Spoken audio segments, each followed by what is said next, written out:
Bad. Okay, sorry about that. I got so caught up in a moment of planning that I went, oh, geez, it's time to be on. Yeah, that's a typical Chris move. Yeah, I hope everybody's having a good week so far. Today is Thursday.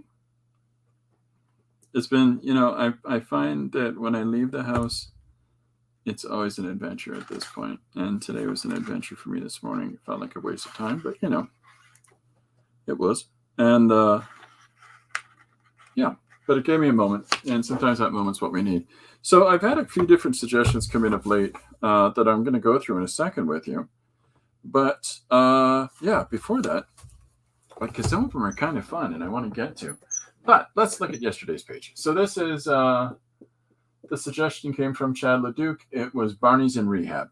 And so I posted this up, and when I posted it up, I had some things to say about what we need to be rehabilitated from. We need to be rehabilitated from at times in our lives. And it's not always about, oh, so Bobby's a drug addict. That's just the finality of a thing. But sometimes we need to ask, what caused Bobby's drug addiction? What factors were going on in Bobby's world that, drugs became a thing? And it's not always just, well, it's where he's from. It's not always these pat answers that people seem to associate. Sometimes it's because it's not just the things in life that diminish us and we fall into bad patterns. Sometimes it's too much elation, too much accommodation, too much allowance and support of those allowances to make mistakes. Here, let me help you make a mistake. Let me facilitate that so that you continue being whatever I need you to be, So those are situations. And I think that I turned this page, a suggestion of Barney's in rehab, on its side in my way of thinking, because it was less about let's show the actor in the Barney suit or let's show Barney himself in a rehab clinic or talking about his drug addictions, or whatever his problems might be, whatever his addictions are, or his things that have separated him from society. So rather than having those situations in the panel, I wanted to look at it postscript, like where are they now? Let's assess it from 20 years later. And it is 20 years later from when Barney was in his heyday. So that's why I've got the crumpled piece of paper in the foreground of the first panel. What it is I drew a quick little 5-minute sketch on a brown piece of packing paper like this with colored paints. And then I opened up a file and I did all these steps in order to crumple it up. And, well, you got to watch the show, Frank says. So where is Barney now? Where is he indeed? This is Barney. This is the real Barney right here in the bottom corner. So there's two things I was playing with. One is that here's these actors that played the roles of Barney and his pals all these years later. One's in theater, another one does commercials. And, Barney's coming back out into the world. He's not the same, though, and I also represented them as real dinosaurs, and that their stage personas or their television personas were makeup. I don't know if that makes any sense to anybody else, but if you look in the last panel and see a T-Rex with the green chest piece, and then you look up in the top left panel, and that's his cartoon or that's his television personae, that's his makeup. I don't know why. And then there's the little yellow dinosaur, and there's a little green dinosaur, and this one's got the baseball cap, which I should have colored, and this one's got the flowers above the eyes, which I should have colored. But yeah, the things that I do for fun, huh? Excuse me. Woohoo! So, pardon me. So that's the page. So that's the perspective I came at it with.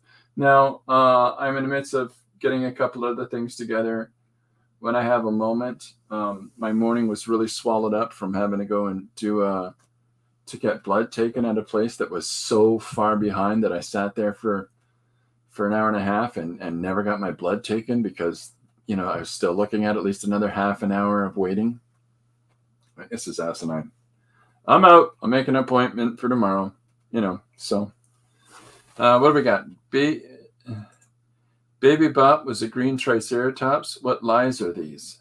Is that supposed to be a triceratops? All right. Afternoon, Philip. How are you, sir? Welcome aboard. So, anyways, I don't know what they were. I was an adult when that show came out. So, one of my kids watched it, I think, when they were little. But I think my kids are in their mid 20s to early 30s. So, you know, Barney is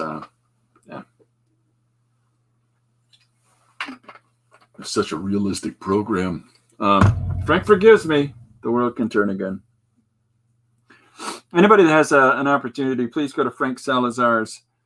What is it on, Frank? YouTube or Facebook or Instagram or YouTube? I think it's YouTube. Frank sings the theme song to The Littlest Hobo, which is a Canadian morning program from the 1970s, 80s.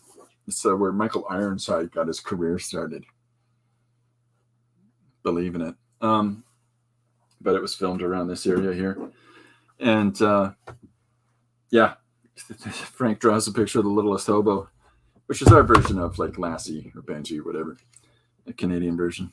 And he sings the entire theme song, which is impressive. I don't know how many episodes you watched to memorize that, but theme song, but good for you. Okay, so the suggestions I got on my plate, there's a couple of fun ones.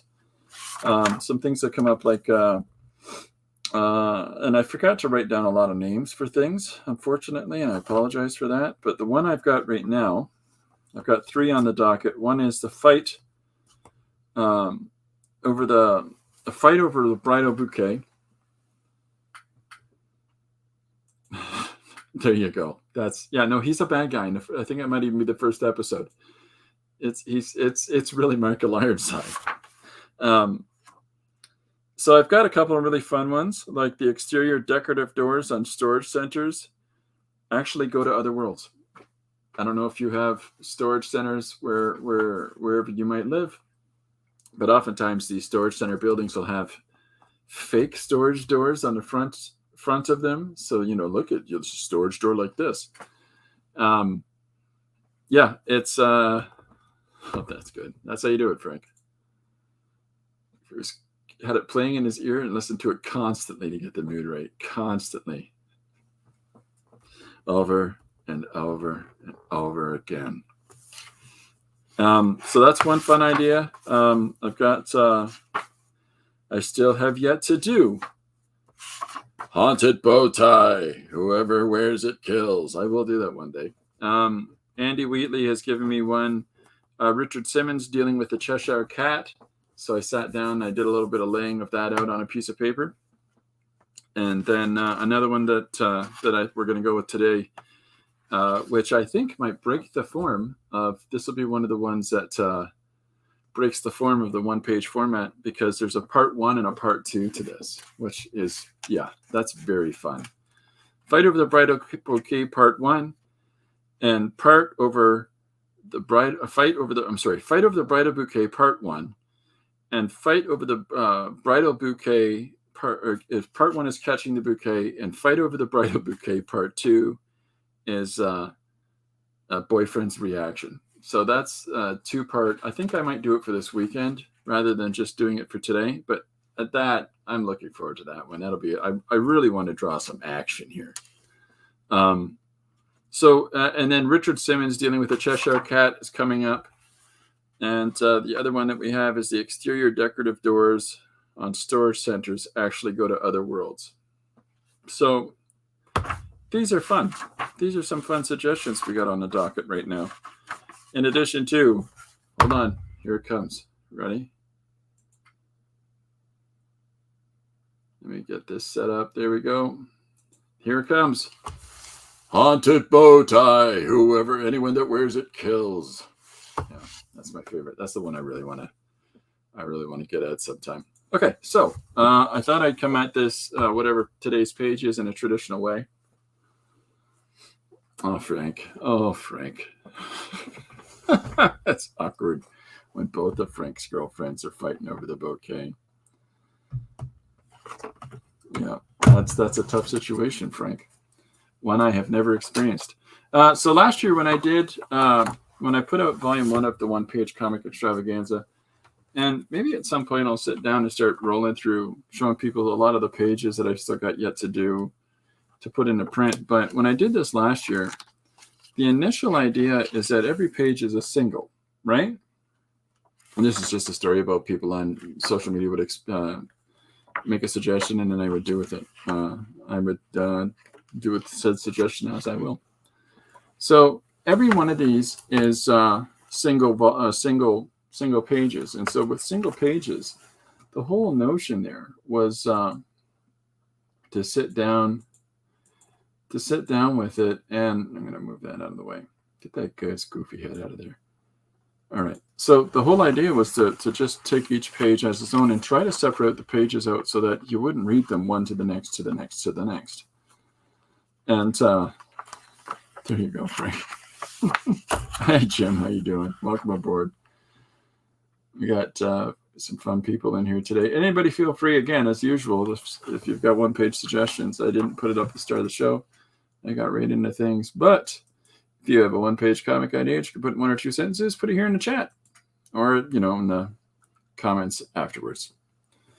Okay, so I tried to separate the pages out so that one page looks distinctly separate from the next, so you don't read them one to the next to the next. That was the whole idea. Now, I've had 3 people tell me they have.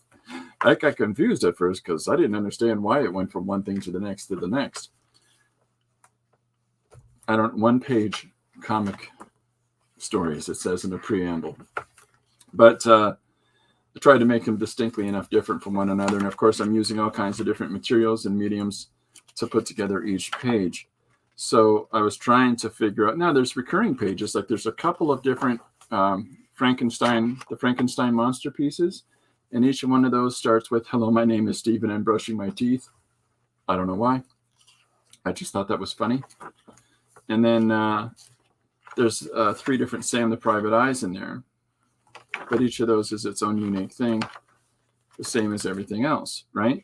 But very different from one to the next. And so that's the conceit.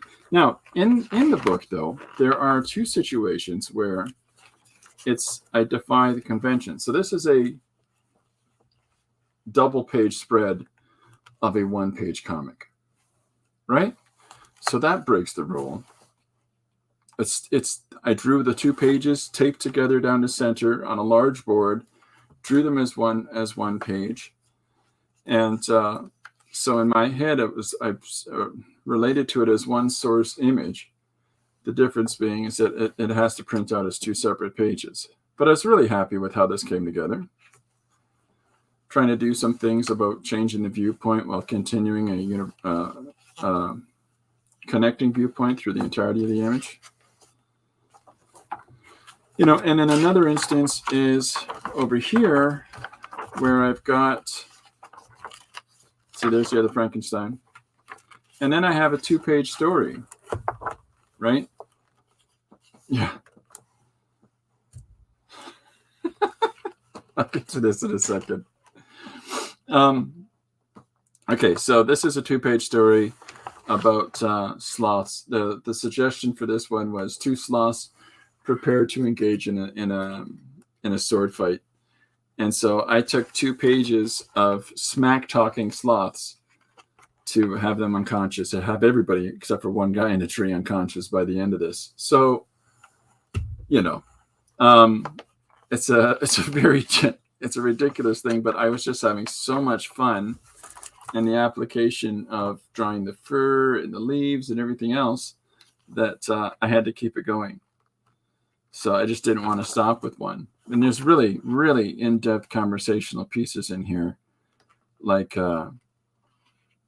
no, let us slow you down. You go ugly someplace else. That's how you smack talk, folks. We all full up stupid here. Yep. Your mama have 2 toes. That's serious business in the sloth world. You stink like no bath. You make bark peel off trees. Yep. Yeah, that's, hey, that fella ugly. Fallout tree, hit every branch. Like, I just, I was having too much fun. So, it was good. It was good fun. So that's the only other instance of that. And then I go through a whole bunch of more single page pieces. And then at the end, I threw in a 6-page piece, kind of similar to like how I just did a six-page piece with the grandkids. This is, or is it it's a 4-page piece. I'm so sorry. This is a 1950s sitcom of zombies. And the recurring theme, of course, is that the pizza boy keeps bringing them vegetarian pizza. And every time, they kick him out and dad sits back down, doorbell rings because it's a kid again. So you can't imagine how many times this might have been going on. So that's the 1 page. That's volume 1. And it's available on my website. If anybody tries to order off my website and has any problems, then you can send me an email. We'll get it sorted out for you. I've almost got all that sorted out, but it's largely a problem with the website provider. And it's been a little bit bonkers. So Jim has got one for the stockpile. Trying to keep up here. Again, I apologize. Dee Dee is really, if anybody knows Dee Dee Willingham, she's really good at keeping up with all the suggestions or all the conversation on her streams. And she's got like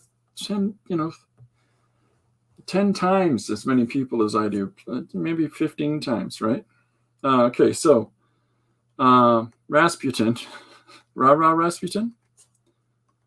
David Bowie, what is wrong with you? And Joan Crawford. Could you come up with a more diverse name list? Yeah, you could. Who am I asking? Joan Crawford share a giant breakfast burrito. Yeah, that's in the list. Okay, so we got a good list of things piling up for next week.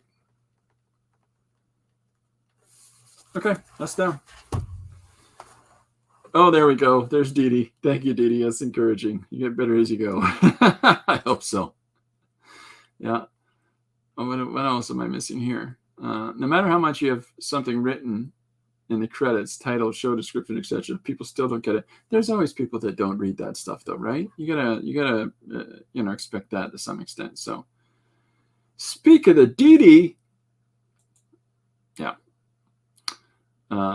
Anyways, welcome aboard, everybody. Let's get crack-a-lackin', and we'll get things happening here. So we've got. Well, how about I do this? Why don't I just do this? Do you want me to do? Here's the 3 choices. You've got Richard Simmons dealing with the Cheshire Cat. Okay, Richard Simmons. I'll write it down on a piece of paper. Richard Simmons. Cheshire Cat, right? Fight over Bridal Bouquet. Now that's a 2-parter because they gave me Fight Over the Bridal Bouquet, Catching the Bouquet. Part 1, Catching. Part 2, Boyfriend, Reaction. So, and then the third one is exterior decorative doors on storage centers actually go to other worlds, which sounds way too elaborate compared to these other 2. On storage centers, and if that's understandable for people. So, if anybody wants to vote, feel free to vote now. And because I'm easy like Sunday morning, for which one I'm going to draw. Once again, if I can advocate everybody going to Frank Salazar's YouTube channel and listening to Frank sing the theme song of The Littlest Hobo while drawing The Littlest Hobo. The tears will come. The tears will come. She got 1 vote for Richard Simmons. I'm pretty easy. And then, Rasputin, David Bowie, and Joan Crawford share a giant breakfast burrito. Man, the thoughts for that one comes easy, but I want to save that one. That's that's too fun. That's just too fun.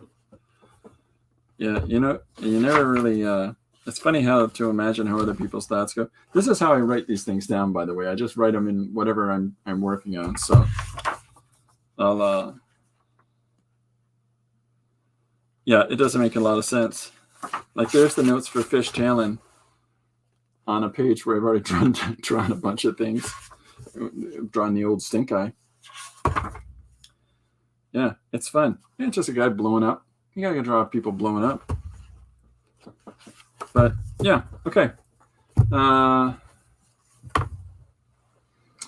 Jim says that Gary Hodges and I were talking last night about how much they enjoy my shower. And how good I am as an artist. That's very nice. Great environment you create here.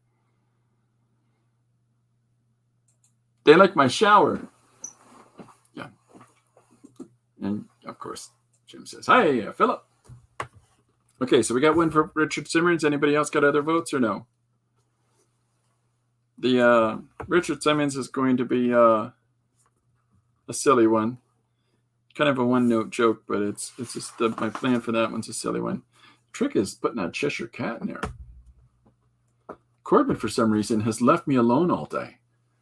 And probably because I was gone away this morning, but he's just generally left me alone. So I can't just turn to the left and draw my cat. Boy, I wonder if I'll remember what a cat looks like.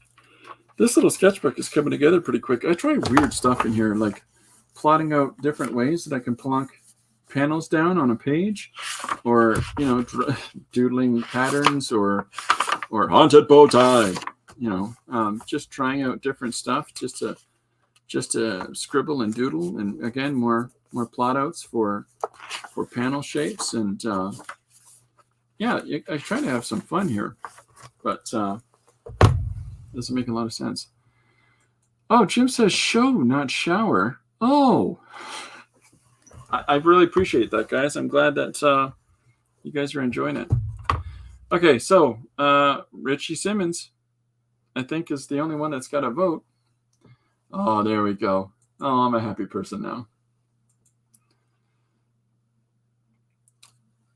Yeah, it's really, I really appreciate how much people are engaging with one another on here. To me, that's really exciting, and it's the kind of thing where it gets it working together as a group. So let's us all engage in some thoughts and ideas and challenge each other. But okay, I'll get cracking on the Richard Simmons. So I thought I would brace yourself. I thought I would just draw on a regular old 11 by 17 piece of paper. I thought I would go old school and plot this out here. So Frank wants to know what Jim and Gary were doing in my shower. We were talking about the great environment that it is. I think that might have been a typo, Frank. Might have been. Okay, so one of the things that I'll do, bear with me a sec. Okay, so one of the things that I'll do sometimes, because we're going to go big here. So I'm going to go traditional old school. We're going to draw with a non-photo or a color erase green, and or I can draw in ballpoint. It's up to people, whichever they'd like. But either way, I'm good. If people have preferences, bark them out. But okay, so what I'll do is when I'm plotting out and laying out where things are going to be, I kind of want to come together with some ideas. First off, it's got to start with Richard Simmons and his whole, hey, everybody, do your thing, right?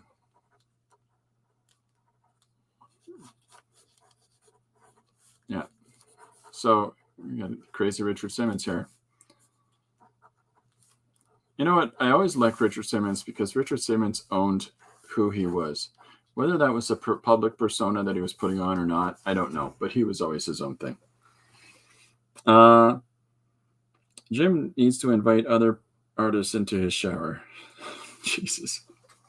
Why did I put that up? Okay. So actually, I would reverse that image. Just because we want the directional flow from his eyes to be moving the viewer this way and not off the panel again. Anyhow, so my theory is, first and foremost, is that we've got to have the the typical workout thing where he's doing with his show. Is that it's going to be bright enough? I can also scribble it out in pen if that's a little easier to see, right? Oh, and the music choice today, the music that I'm listening to today, is brighten the what is it? Brighten the lights, brighten the dark lights. Hold on, I'll find out. It's Turn on the Bright Lights by Interpol. So, if you haven't checked out that band, check them out. They're fun. Okay, so that's the image that I'm going to reverse. So that's my thought for first panel, because what I want to jump into is right away, if I think about, I've thought about this a little bit, and if I break the page down into 1, 2, 3, 4, 5, 6, if I break the page down into like a six panels, what I can do is have some of that narrative, because I got to carry the narrative somewhere, but I like a big punchy panel, and because it passes that physicality on. But I have some ideas for this, and part of these ideas are inspired by the idea of how this would work if it was animated, or how this would work if it was filmed. So I've got the last panel here. I bring these panels down to match size, just like a center line that goes equally across, but it's only going to be sitting in there for the panels. And then I'm going to stretch this panel across farther, because here is where I'm going to have the text.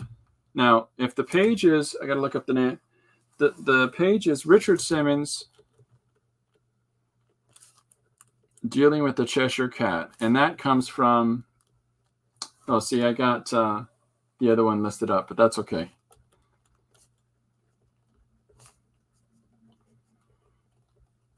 I'll fix that. Just give me a sec.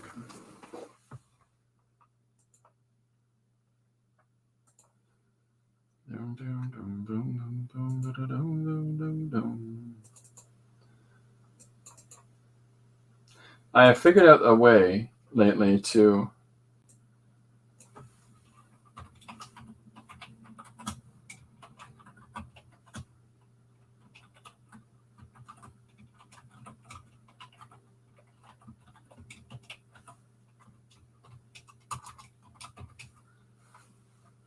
all right, so there I go. I'll put that up.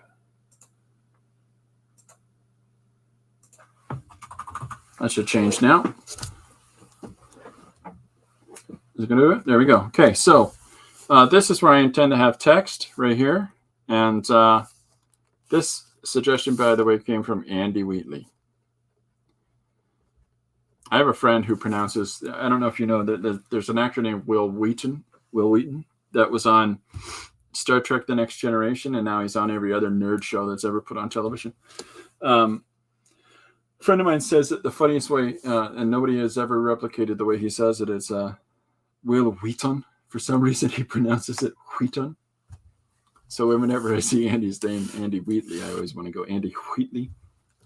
Okay, so if my pacing for my story points are here, it's because I want to do that big shot of Richard's exercising, where he's got all of the elderly people behind him looking quite happy, enthusiastically exhausted.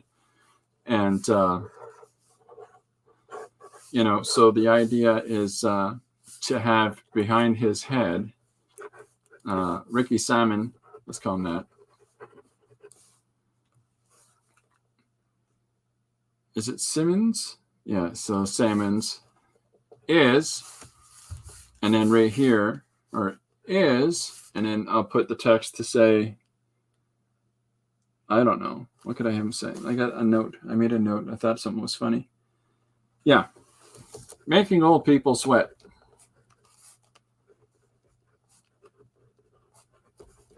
Sweat out their sweets.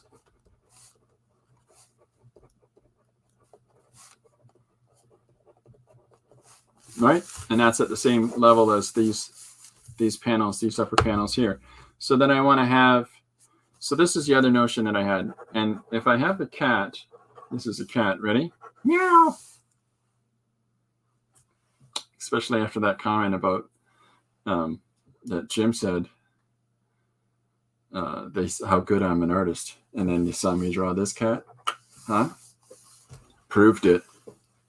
I appreciate comments like that, Jim. It's very nice. Okay, so the idea is if I have this cat, I was thinking about this from the perspective of were this to be an animated thing. How do I have a flow of movement through here when this is such a large static movement? And the way that I can do that is to have this cat hopping up. Okay, as it moves behind Richard, so that at this point, it's doing this sort of a floating pose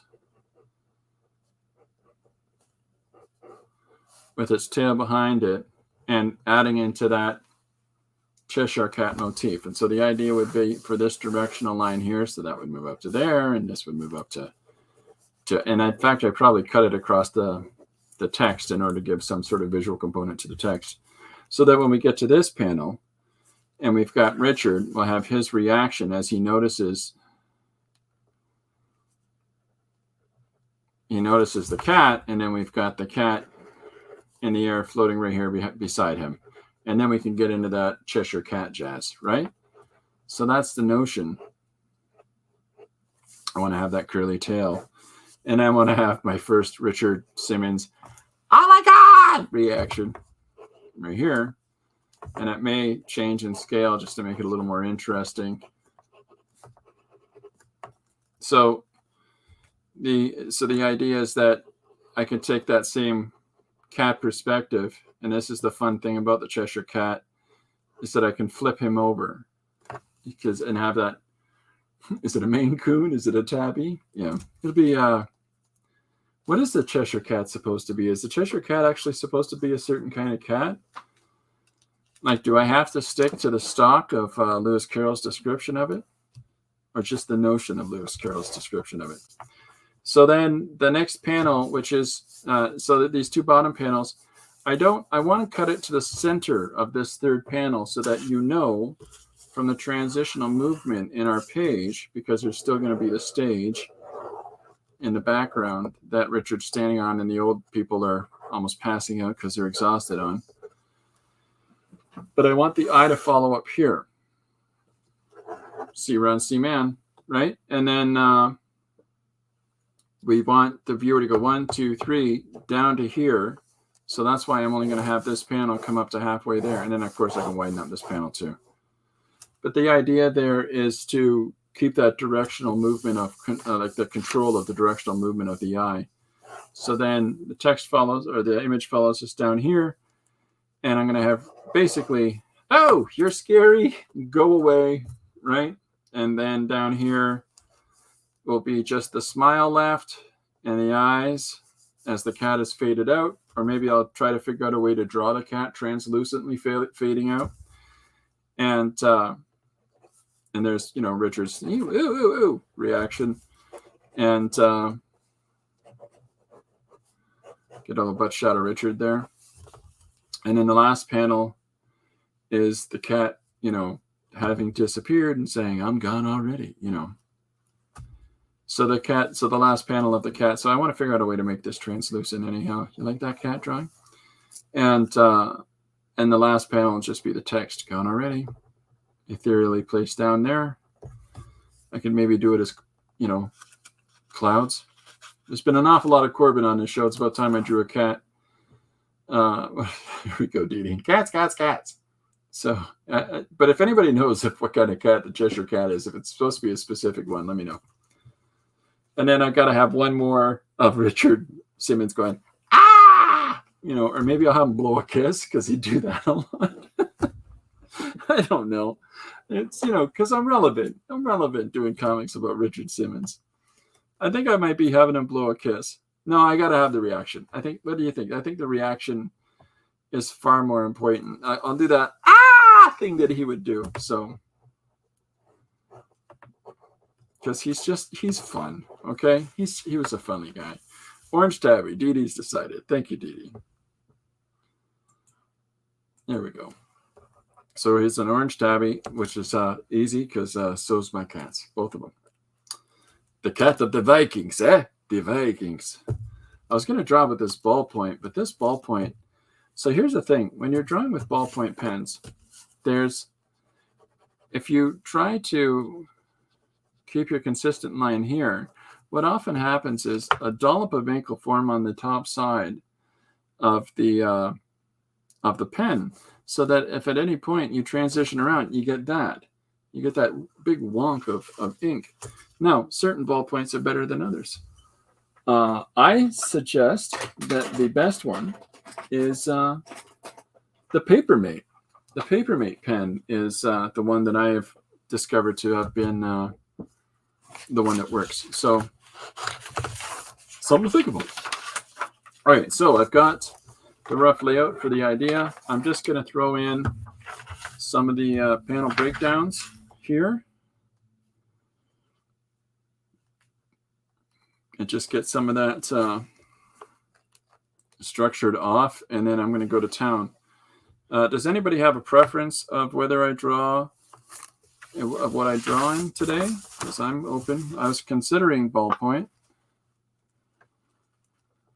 but at the same time, I could do a traditional color erase pencil and then go over with ink. I'm good for that. 2 1/4.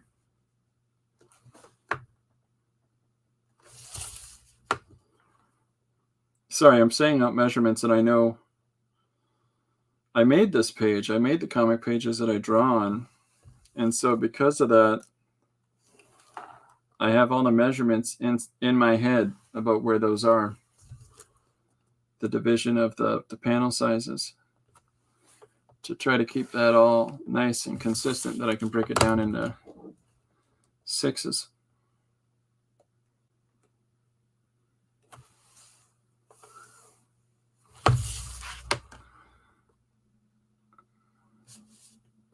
Again, I can't advocate enough for if you're drawing comics, and you're drawing comics in any kind of degree of scale to a regular page, I highly advocate this ruler for people. Because, man, does it ever help out with the simplicity of math. There's not a lot of having to think too much with this, because it's got these wonderful grid patterns all across it, which allows you, and, actually me, because I am not very good at drawing a straight line. Nope, that's true. You can ask my mom.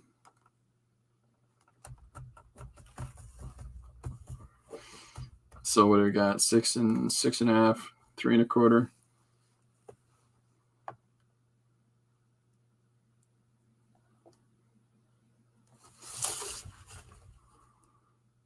All right. So just going to finish this last little bit off, dividing up these panels.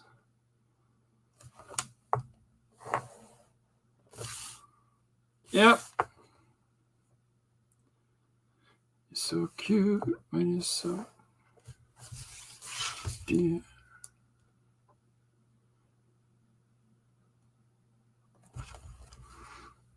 If anybody watches my early videos, I've had a problem with my nails my entire life. And when stress or anxiety would get to me, I would tear my nails off. I know it's a terrible habit, blah, blah, blah. But it's a thing that people almost can't control, right? I have managed to grow my nails back. I have stopped doing it, and I'm quite happy with that. I was getting comments. What the hell's wrong with you? Stop chewing your nails, goofball.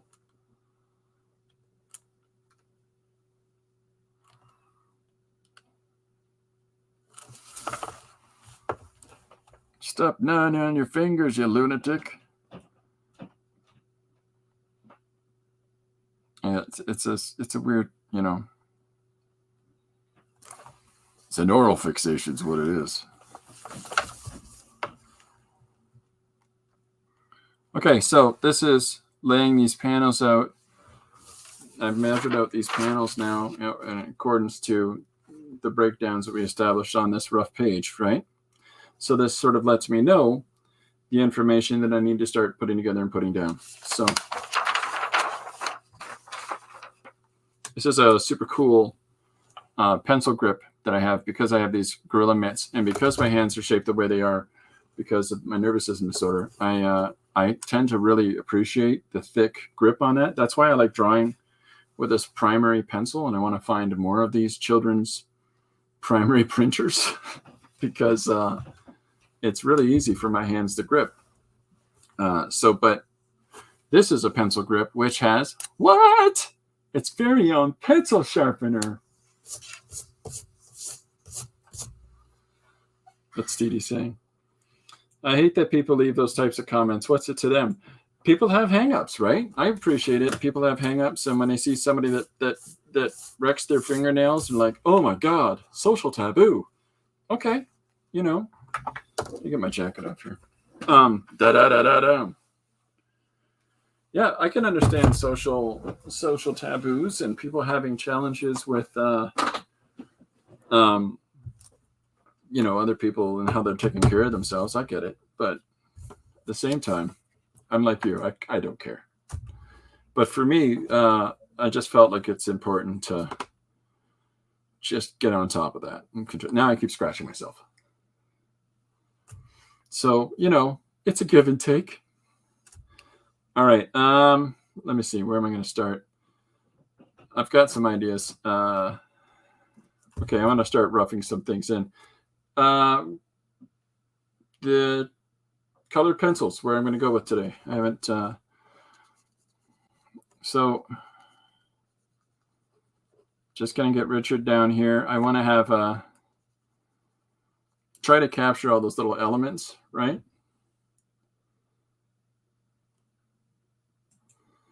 It's just yeah. Oh, what does it say? If they really cared, they'd ask in private, not to embarrass someone. No, you're not wrong. It's not just you. I appreciate that completely. I think that's how it should be. If you really want to check on how somebody's doing or say something that, you think is of benefit to them. Yeah. But, yeah, don't email me. I don't blame you. I'm sure somebody's going to, it sort of saves you all those grievances. Hey, let me express everything in the world that bothers me that I think should work according to my will. My wants, my needs. Accommodate me. I love doing this engagement with people, and I really appreciate the opportunity to, when people are giving me these one-page ideas, and interacting like that. But even still doing this, I have found that there's those people that pop up out of nowhere. Try this one on. They give you a ridiculous one-page suggestion that you're like, that is just, I'm not drawing that. Or I'll say to people, listen, don't give me corporate characters because I don't want to draw Batman or Spawn. I want to do something with this, and I don't want to get into any litigious things. If somebody just tries to destroy the little person, which is what those corporate companies do. Well, how about this then? Instead of Spawn, how about Spider-Man and Batman? I was like, enough. What's the matter? You can't draw Spider-Man? Yeah. Of course, this is also the person that, meaning me, that suggested people, if you want to draw Spider-Man, draw your own version of Spider-Man. Who's going to tell you you can't do that? Just make it unique enough to be yours, but don't go chasing after this corporate stooge money. Not that everybody that works for the corporate companies is a stooge. I'm not saying that. I'm just, why kowtow to the whim of a corporate entity when you could just be doing what you want to do? I'm far more interested in people's unique things, but still. So yeah, so while I don't get racked up with guilt and concern at night about people's comments, it's just better for me to grow my fingernails out.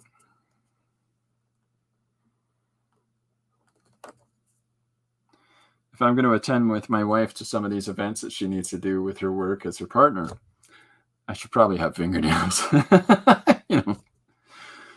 Not maybe, I don't know, look like less of a lunatic.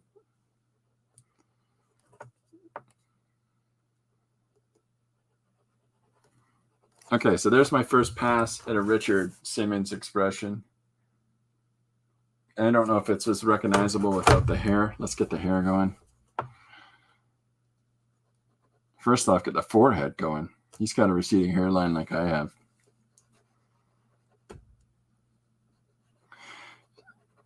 My problem with having a receding hairline is my head's always cold. That's why I'm always wearing hats. We all need to check your nails every stream. Okay, Dee Dee. Chris, can I send you a private message? No! No, don't do that. Hey, everybody, welcome to the show.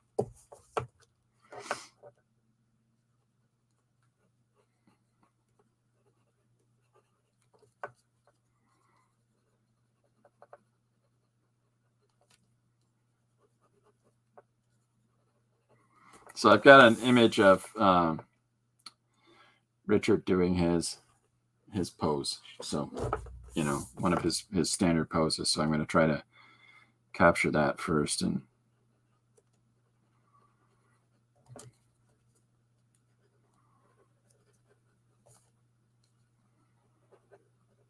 I hope that any of the real hardcore Richard Simmons enthusiasts realize that this is I'm doing this from a nice point of view and not a Richard Simmons is such a weirdo, right? Like my trying to be nice to Barney thing yesterday. I just thought it was a good opportunity to, rather than focus on the unfortunate situation that happens to celebrities or television individuals, to try to talk about, to try to look at it from the perspective of how some of that stuff happens. That's all. And then to play with the conceit that what they look like on television, they're actually just normal dinosaurs off camera. I don't know. There we go. I particularly like the nail polish. I'm going to leave that up.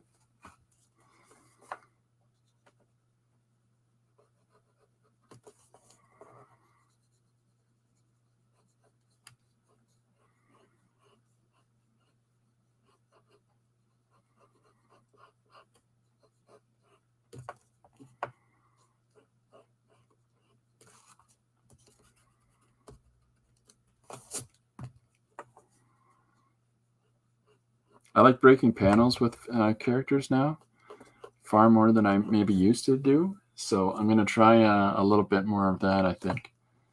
I want to have some of this, like having the cat over top of the text here, or, maybe having his wah pose bleeding over that panel beside him if the proportions work.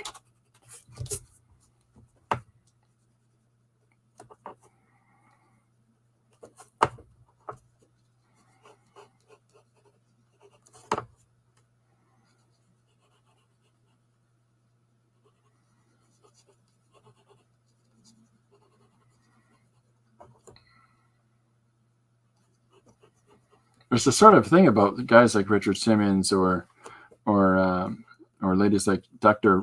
Ruth Westheimer, all these sort of celebrities from that 80s period that were very wonderfully unique and individual. There's a sort of homogenization now of a lot of these television, individuals that get spread across all of Oprah's indoctrinatory programs, or there's just sort of Dr. Phil and Dr. They all just look the same. Whereas used to have Dr. Ruth and Richard Simmons, two completely diverse personalities coming out and talking, or you got like Milton Freeman would come on things with this, I don't think you seem to understand what's going on. You must have the sex. That's my Dr. Ruth impression.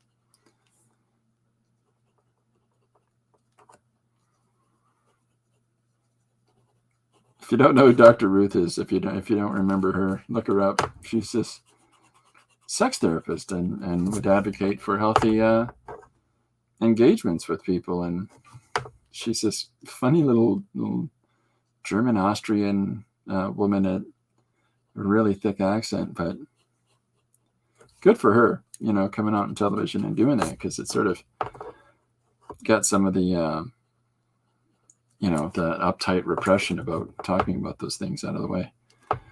Does anybody remember when there was a talk show host named Phil Donahue, and the way that he would do a talk show I truly think has never been done like that since, because he would have these ridiculous things where he's put his foot up on a chair, or he'd go, Bob, when you were sitting down and you could tell he's so inside of his own head. And then he put the microphone like this sort of, what do you think of that?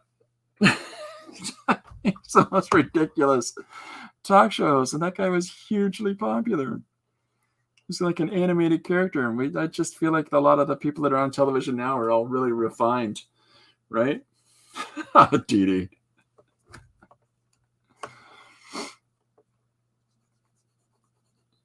You don't have to be old to remember Dr. Phil. Is that better if I put the light over a little bit? So here's our Richard Simmons coming together now. So when I'm doing folds, I tend to think of folds like fun forms or fun shapes, in the sense that if something's going to move this way and it's going to fold under, you're going to have that little crink in the fabric. So if the fabric's going to come back around this way, you can have a little bit of an edging because it's pushing out from this vantage point. But you can also have like a continuance of, so you've got an intermediate value there. There's your actual shadow value inside of here and inside of here. And I say like that because you want to allow for refractive light. These are all the silly things that go through my head when I'm drawing shadows. I don't know if that works for other people, but when you're drawing if you draw a box, this is a thing that I think helps people out a lot. If you draw a cube, okay, take a blanket and drape it over the cube, okay? And think to yourself, and even if you have to do this with an actual blanket and some kind of a box item in your house, this might well help you. Look at how that fabric pools around and gathers up on the floor, and some of those fun things that it does that you might not notice unless you take the time to actually sit down and structurally study that out, so that what it's going to do is entirely different from, you've got your shape of the box, but then the direction that the fabric's going to go into is going to have a little bit of a delay. And I think that when I look at fabric, this is where my brain is always at, and I'm always trying to think of little means for those things to come together and turn around and do their own thing. So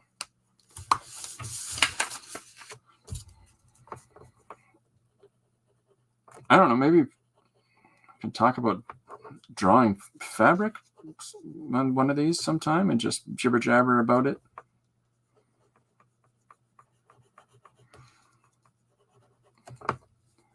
All right, now, Frank, when drawing shorts, think about the position of the legs and how the fabric stretches across the legs, Frank.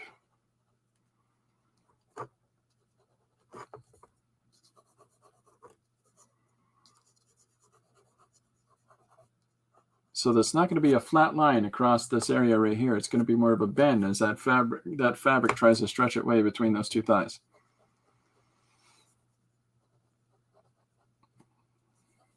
I don't know why I'm picking on Frank. I'm sorry, Frank.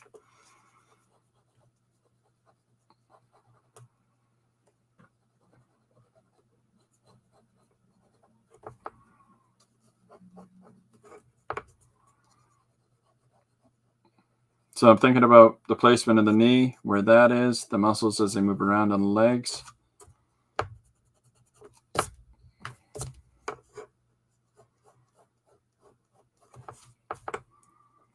The focus really I tend to find on storytelling, I tend to look at storytelling first when I'm drawing pages.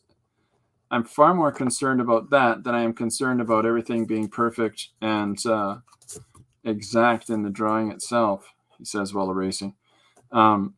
Because for me, I'm trying to tell a story, right? That's what we're all trying to do with comics, is to come across with the notion that's inside of our head that we're trying to put down on the page for the people that are engaging in that page.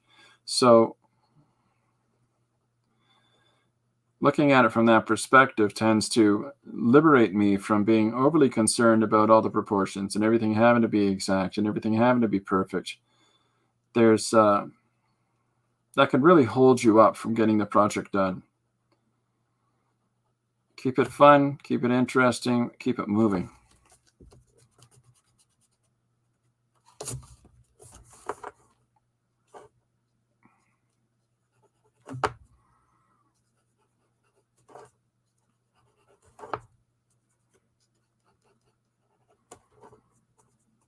Okay, so here's our first Richard done.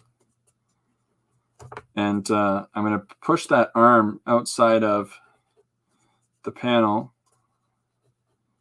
I'm enjoying doing that more. What do we got? DD saying Richard Simmons always wore those red and white striped shorts. Oh yeah, I got to get those in. Here, I'll put. And again, I'm going to bend that fabric around the movement. I'm going to bend that pattern, around the movement of the fabric. So when I get to this inner thigh that's right here, I've got to fold that fabric as it follows the contour of the leg. I don't know if that came across in the image or not, but yeah, thank you for reminding me, Dee Dee. I appreciate that. I'm looking at a picture of his head. I was trying to imagine his booty shorts. You know, if the image that I've got is doesn't give me all the information, so that works.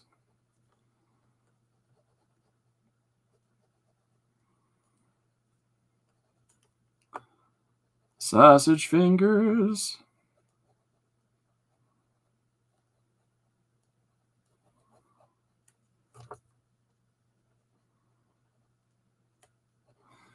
My exposure to Richard Simmons was largely on the David Letterman show.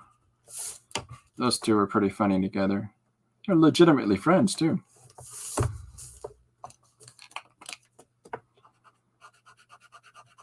You can usually tell when David was friends with people because he'd say, "Oh, Lord help us, so-and-so's on tonight." Those were usually his friends. Okay, so in this picture, we've got a...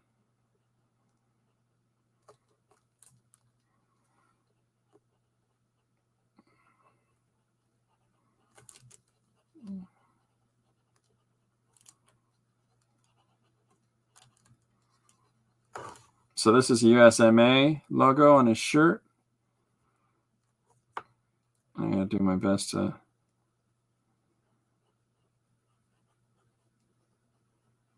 It's going to be bent a little bit.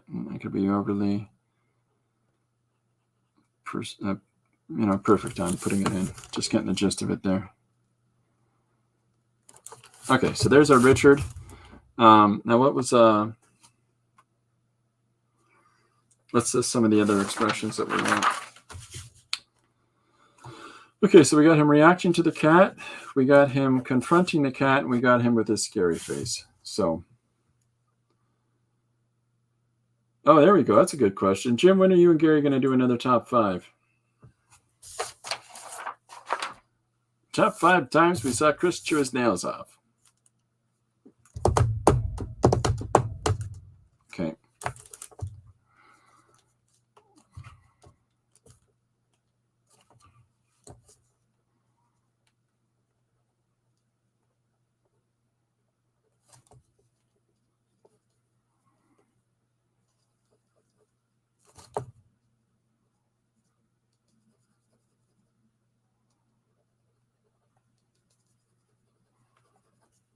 That's a good question, Didi.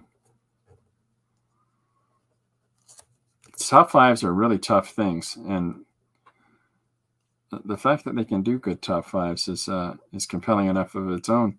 I can't top five stuff, so I hedge my bets all the time.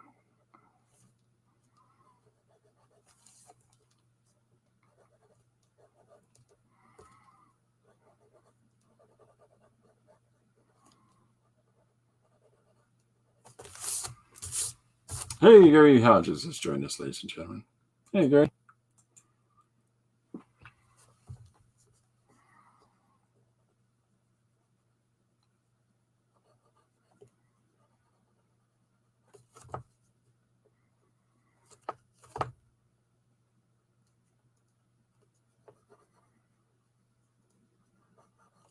So I try to follow, usually in the cheek.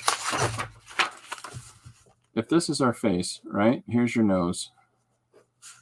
And then here's your lip. You've got your lips moving here. There's those old rules of side of the mouth, center of the eye. Right? And then side of the nostril, side of the eye. That's those sort of universal rules that applies for most people's faces. And the other thing that I'm always trying to look at, though, is that right here in this structure, it usually follows around a third in and a third in, that the shape of the fold in a cheek usually bends right about here, just bends back up the slightest little bit, right there, a third across from this space in the mouth. 1, 2, 3. I don't know if anybody else, this is just from drawing a lot of faces over time, but this is something I've kind of noticed. We don't have the date yet, but our next top 5 is probably amusement park dates, or amusement park rides. Nice. Significant others as guests. Excellent.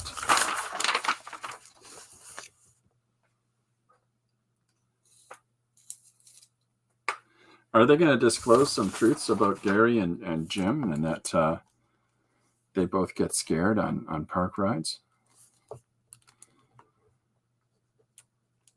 Tune in, excited viewers at home, to find out.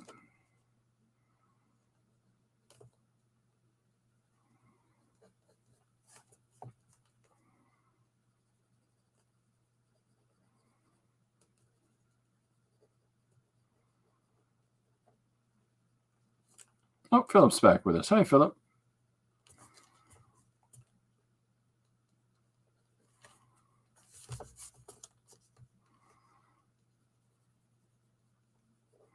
So now I'm doing I'm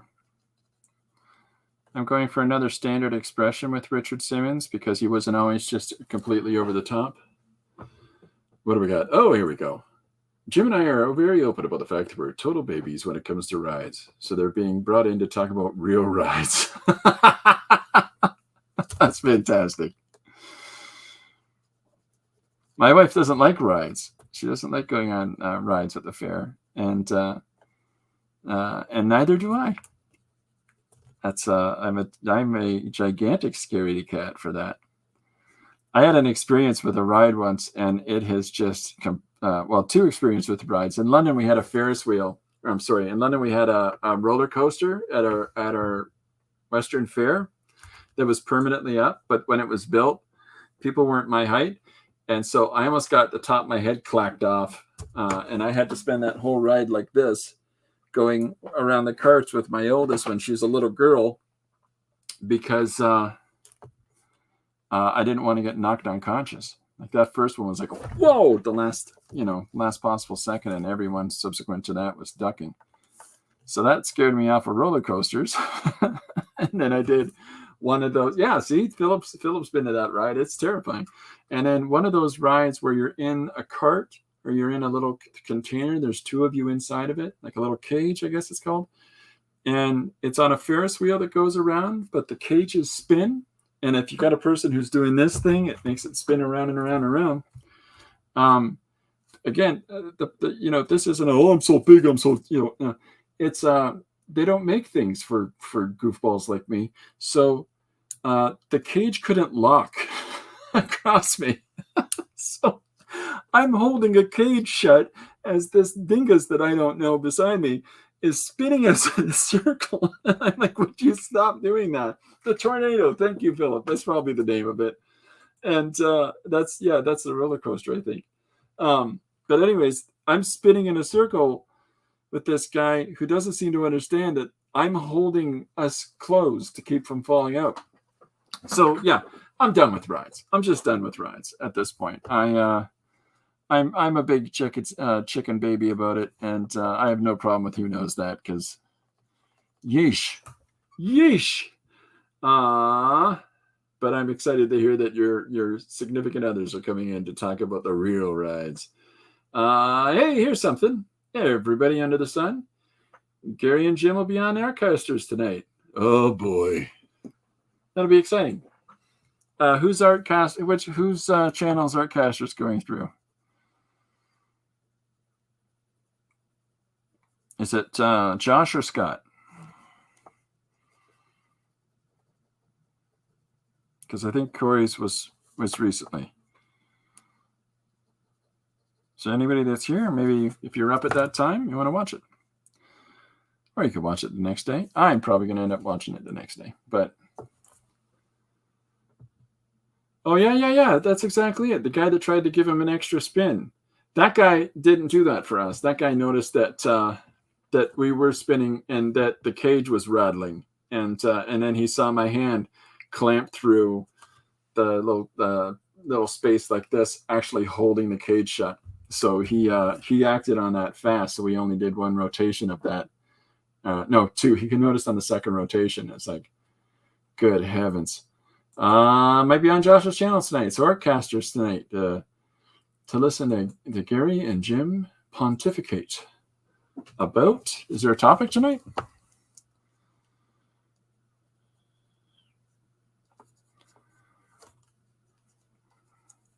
Tonight's topic on Artcasters, bringing it.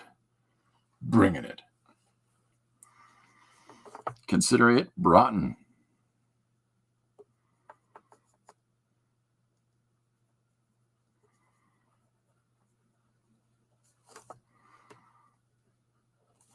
Okay, so I doodled out this of him looking back and over his shoulder for the cat in this position, and then how the cat flips over on the other one. What's the topic tonight? How your method and materials affect your work. Does your method materials dictate your storytelling? Oh, all right. That'll be fun.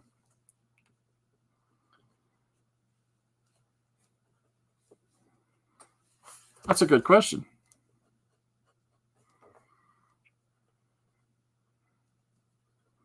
Is the idea of the method materials talking about the difference of comics or animation, or is it talking about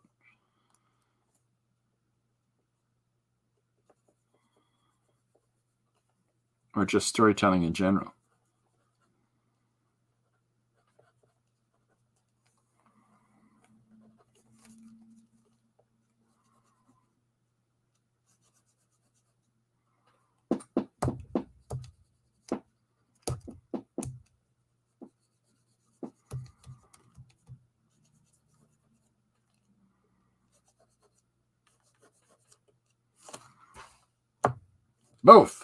Both, Gary says. Both.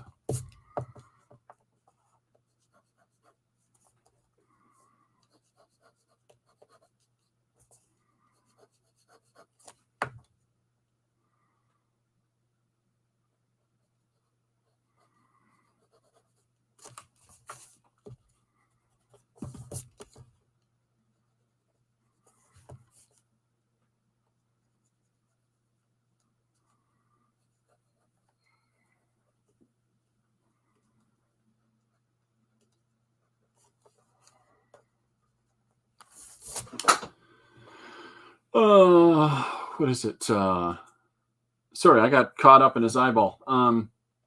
Jim will be talking animation, Gary comics. What do I think about that topic? No. I think no. Other than drawing, because I tend to draw on everything under the sun, Tomorrow, crayons. How what you work with affects your grand idea. Animation, comics, painting, whatever. How what you work with affects your grand idea. I think it's entirely depending on the individual.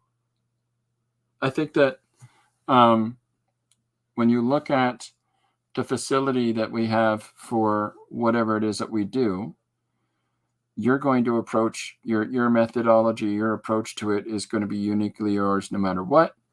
And I think that the way that you engage in that, creative process and say, here's the objective, here's the project, here's the way I've got it structured out, and according to my own aesthetic and my own approach, for how I tell stories or for how I create, that's the root of things. That's the root, and that's the part that's going to be authentically you. That's the part that's going to be individually you, working in animation or whatever the medium is, whether it's drawing comics, whether it's working animation, whether it's filming it, whether it's writing it down. It's just pure text. You have your procedure and how you go about expositing that story out to the world, right? And that's how you do it. The actual aspect of how you do it is just your facility to carry that through. Does that make sense? Generally do this in reverse. I think about that I'm trying to do and pick methods and media accordingly. There's a couple examples of how my approach affects the final product. But again, that's still akin to you, right? That's still within that's the part I say about being within the facility, right? That's the part of everybody has a wheelhouse. Everybody has a wheelhouse that they tend to stay comfortable. It's not that you're just comfortably in that wheelhouse in the sense of you don't leave it, you don't experience. I'm not saying that. But we have a degree of things that we do with some facility in the sense of this. I don't shoot film, right? That's not in my wheelhouse. It's when I take pictures, it looks like a gorilla peeling a banana. It's just, right? It's just one of those things. Like there's when I work in all the different medium that I work in to tell different stories, there's literally no delineation of what media I'm going to use for this page or for that page, right? It's just pushing and expressing and trying. I want my work method to be the least thing that I think about, more focus on the idea and execution. Yeah, see, I think I would really concur with that. I would really concur with that because it's just a little more, it allows that ergonomic, that organic flow, that free form. You're going to do something accordingly along the facility that you have for doing your work. But when it comes to how you go about doing it, you might very well find out that there's something that you want to really tack to the left on this and really try to push yourself creatively in an avenue that you wouldn't have normally gone down, but you've discovered something new recently and you really want to explore this method to tell that story, and that's where you see X amount of differentiation of growth of different creators over time. It's not there's a lot of people that I only pencil, right? There's an awful lot of people in illustration and specifically in comic books that they're pencilers or they're inkers or they're, and I think you'll find a lot of inkers that can actually do penciling too. But I can't do that.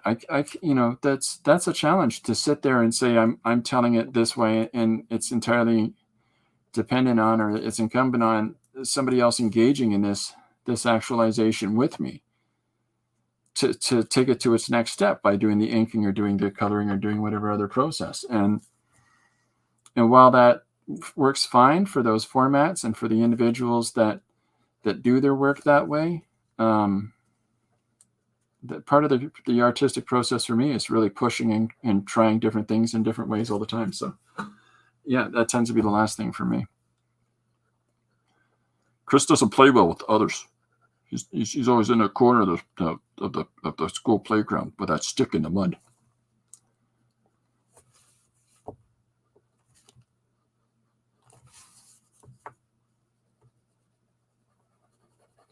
Gotta have him in his workout costume. Always. Always.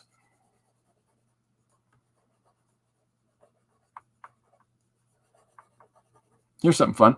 Richard Simmons might be the first person I ever noticed that had lines around his neck and yet looked like he was really physically fit. The weird things to remember.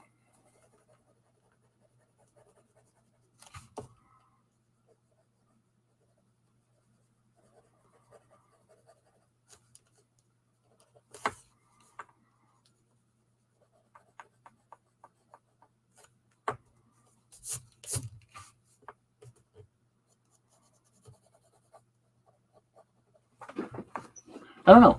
Maybe that's maybe I'm too loosey goosey.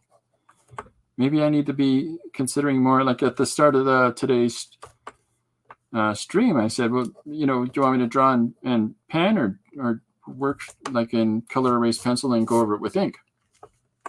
Because for me it's an either or. If I do this one in color erase pencil and go over it with ink, I'll draw tomorrow in pen. Because the medium, because I like to play in different mediums, the medium for me is just a means to the end to tell the story. And I still try to get it across, and I still do all those same sort of applications in structuring the story and putting together the way I lay out a page and thinking about all the underlying foundational things about how it comes together. It's just the actual means I tell that story in, or that method that I approach about doing it. That's the part that changes. That's why yesterday is or the dinosaur piece that I just posted for Barney, it looks the way it does. And the page before that looks the way it does, and so on and so forth. So I'm just always trying different avenues. That's the theory. Okay, so now we got our looking over the shoulder. What? Richard. And what's next? I'm trying to find... okay, I got one. I'm going to do his whole... hands on the hips. I don't know if you can see this. Hands on the hip going, face it, he would do. And then the last one will be his, oh my goodness, face. So, just broke my leg. Does anybody have an alternative method? Like, is there anybody that thinks that, like, what Gary, when you say that you pick methods and media accordingly, are you talking about different approaches to different projects? Like this one might be, like, are you talking about using different arts or different, this thing needs to be told as a short film, this thing needs to be told as a comic, or are you talking about different approaches to comics? Because I think that there's something interesting to that. Oh, that pencil's done. Here you go. You're getting a fancy new pencil holder, fella. Thank you very much. Like the painting behind me, I mean, I still put text on that. I still come at that with the same idea, working in the old noggin towards how I'm going to execute that, how I'm going to put that together. So, tricky.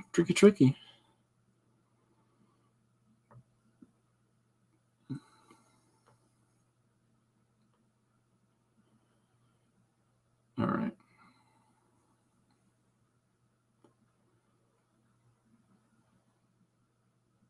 I thought I found a picture of him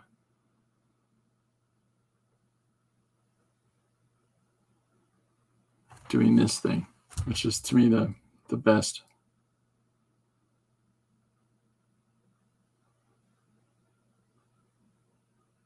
Okay, well, we'll go with this.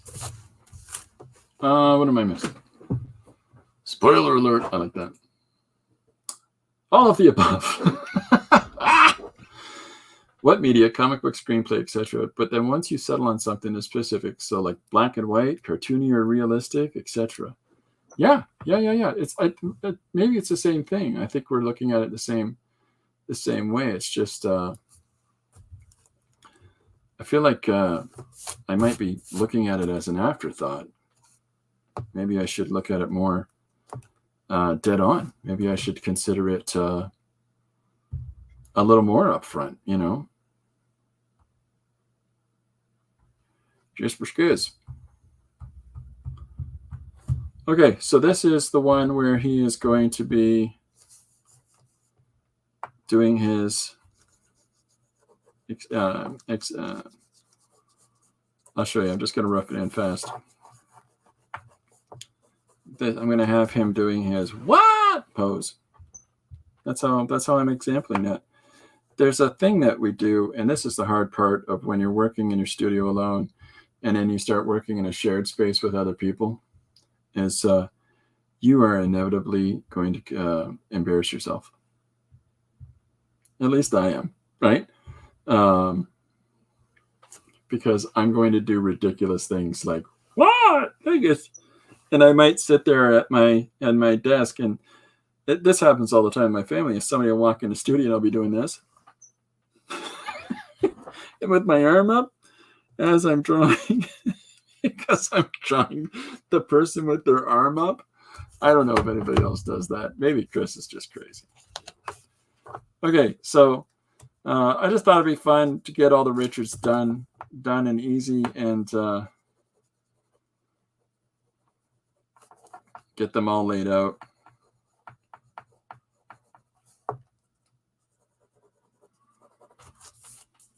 This is why I don't do rough pencils first. I tend to have fairly clean pencils, but at the same time, it has a lot to do with being really uptight. My line execution. Erase that. Take that out. Now. And yet, when I'm drawing digitally, sketchy as all get out. What media? Yeah. I'd like to see more of your stuff, Gary. Like when you're talking about writing screenplays, I didn't realize you did that. That's really exciting. Have you ever furthered any of the screenplays, like on projects, or submitted them for opportunities? See, that's exciting. You learn new things about people all the time. Jim Luan's secretly a dentist. Creative enthusiasm, so important. It's for you. That's why I don't do client work anymore. I have a slog with client work. I'm going to be completely honest. I'm doing some when it comes to illustrating some books, but I think I'm difficult. Me. I think I'm a difficult person to work on projects for people, because I get really heady, when I'm thinking about the wherefores and whys of whatever it is that I'm doing. And because I got so heady into why have I done this? What's the specific reasoning behind that? Why have I done this? What was I considering when I did that? What's my notion behind this? There's an awful lot of adjudication that goes on in my head. And then when you have somebody that says to you, should have more explosions, they're cool. What? Yeah.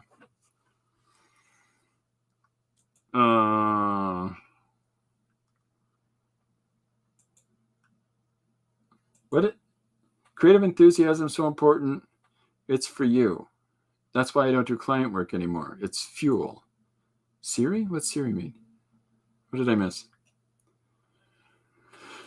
No, none of them are done. They were projects I play with before I learn how to follow through. Well, it's still exciting to see some of these. Maybe there's something you can do with some of your screenplay work where you can sit down with other people that maybe there's something you can do. This is This is the trick of talking with this thing. You don't really need to see me. Maybe there's something to be said about taking some of these screenplay notions and sitting down with other people and working them through as ideas, and maybe laying out 5 or 6 people that you know and saying, hey, what do you think about putting your spin on this part? What do you think about putting your spin on this part? And doing joint projects with people where you're just looking at it from a literary vantage and letting them go with the visual. That might be some fun for you. But with how in-depth your story writing is for DVSM, I'm not surprised that you write screenplays. I almost never do client work anymore. When I do, it's either for a friend or it's stupid money. Stupid money is where I'm at. Yeah. I see. It's for you or it's fuel. Yeah. Both apply. That's why I was surprised that you said it was a misspelling, because I thought that applied too. Someday I'd like to circle back to the screenplays and also a half-finished novel I've got in a dusty box. Was the box just dusty inherently, or is dust gathered on top because they haven't worked on it in a while?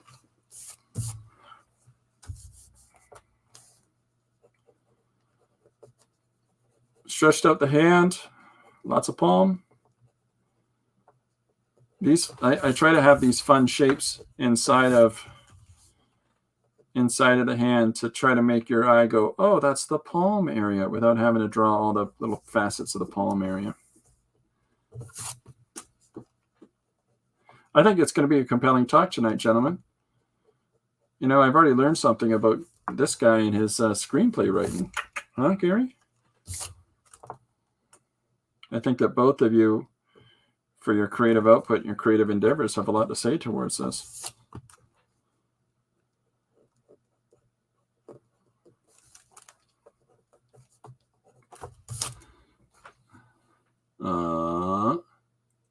Yes, Jim agrees with Gary. Yes. Yeah, I think it'd be a lot of fun to have. I think it would also be a lot of fun to have others interpret your stuff.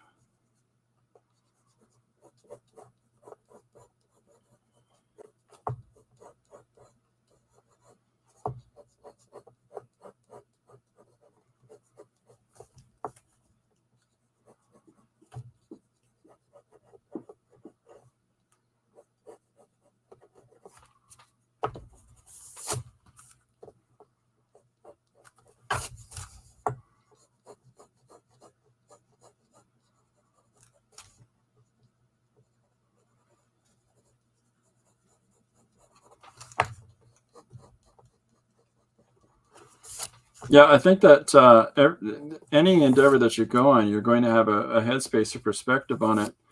I was involved in some film projects last year, and it's a challenging enough thing when you look at if you're like that, if you're able to look at a few different perspectives on the same project, if you're able to do, especially if you're a do-it-all-yourself person. When you get brought in on other projects for other people and they say, we just want you for this part, that's challenging.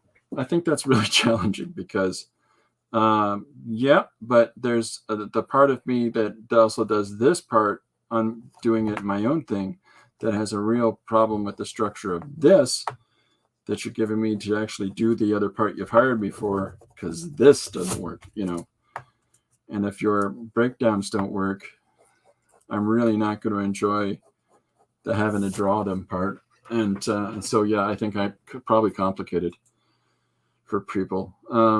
Maybe someday Jim Luan will run out of ideas and I can trick him into doing an animated feature of my silly Bigfoot script. Nice.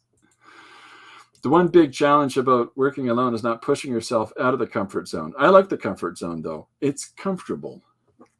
Comfortable. Dee Dee's there. Yeah, it is comfortable, but I think that despite that, you're feeling comfortable in the comfortable zone. There's definite growth in your projects. There's definite growth in your projects. The early ones are good, but the later ones are great. So Gary has collaboration PTSD. Too many projects I worked on, too hard, that fell apart. It's a lot of why I do it all myself. I worked on 3 projects last year that fell apart. One was an animated feature. One was another film, and one was a book for a publisher out of Europe. And those three things falling apart really ticked me off, because the investiture for artists into these projects, hey, I've written up this idea, I'm so cool, here, you draw it. And then the artist is trying to put all this zaniness to paper, and they go, yeah, we're gonna cut it. We're gonna cut it. We're gonna go a different direction because we want to do it like this now. Okay, yep, and if I'm paid for it, I don't care. I really don't care. But if I'm not paid for it, that is aggravating, because now it becomes, okay, I have to make sure that you're going to follow through and pay me for the thing that has not happened, and never again. So there's a part of me that's reticent to take on any real collaborations with other people. Gary says it's really heartbreaking, especially if you're fully in. You have to be. You have to get in. Whatever you're doing, get into it, right? That's what makes it worthwhile. That's a bigger challenge. Like, Jim has already sort of approached that, working on your own, right? That's yours. That's your thing. And you've got this comfortable sort of sense of, I know where I'm at. I know where I'm going. I know my capability and where I can take things. And then of course a little bit of applicable pushing for yourself, but I'm in that comfort of not having to deal with that. And it makes you never want to do that again. I've heard some of these horror stories about the larger, sequential media industries. And what I mean by that is animation, comic books, right? Storyboarding for films. Had an opportunity for one of those, and a guy was willing to storyboard an entire movie for $500. We're going with the guy for $500, right? That's, okay, but you got a guy spending how much time with you to storyboard an entire 2-hour film for $500? What are you going to get for $500? That guy's a lunatic, right? And yet they did it. And I saw the storyboards, $500. It's the director even told me, I did a lot of it just, I knew the idea of it. It's just like, yeah, okay, here's some work for him. I'm like, that is not justifiable to how much work that takes for the artist to do to get paid $500, even if it's loose work. But that's what these industries do. That's what the last thought is the visual person. If I work alone, I know it'll get done. It's true. And that goes back to this thing with Jim, right? You're not pushing yourself outside of your comfort zone is one way of looking at it. I would arguably say, going to this with Gary, is that if you're working on it in your space, on your own terms, in your comfortable approach to it, that what you're going to get out of it is, because what it's going to be because of what you're putting into it, of how you're coming into it, how you're approaching it. So is that necessarily just comfort in the sense that, well, it's comfortable, it's just easy this way? Or is that comfort in the sense that, I know where things are. I know the structure of everything around me. I know I can count on the script being something that I'm not going to cringe at because it's my script. And if there's cringe, I can fix it. It's my script. If there's a problem with this panel, well, I'm slowing the process up because I'm going to fix this panel. But I know it'll be the panel that I want. That's hard to express to others outside. Right? That's a challenge. It's yeah.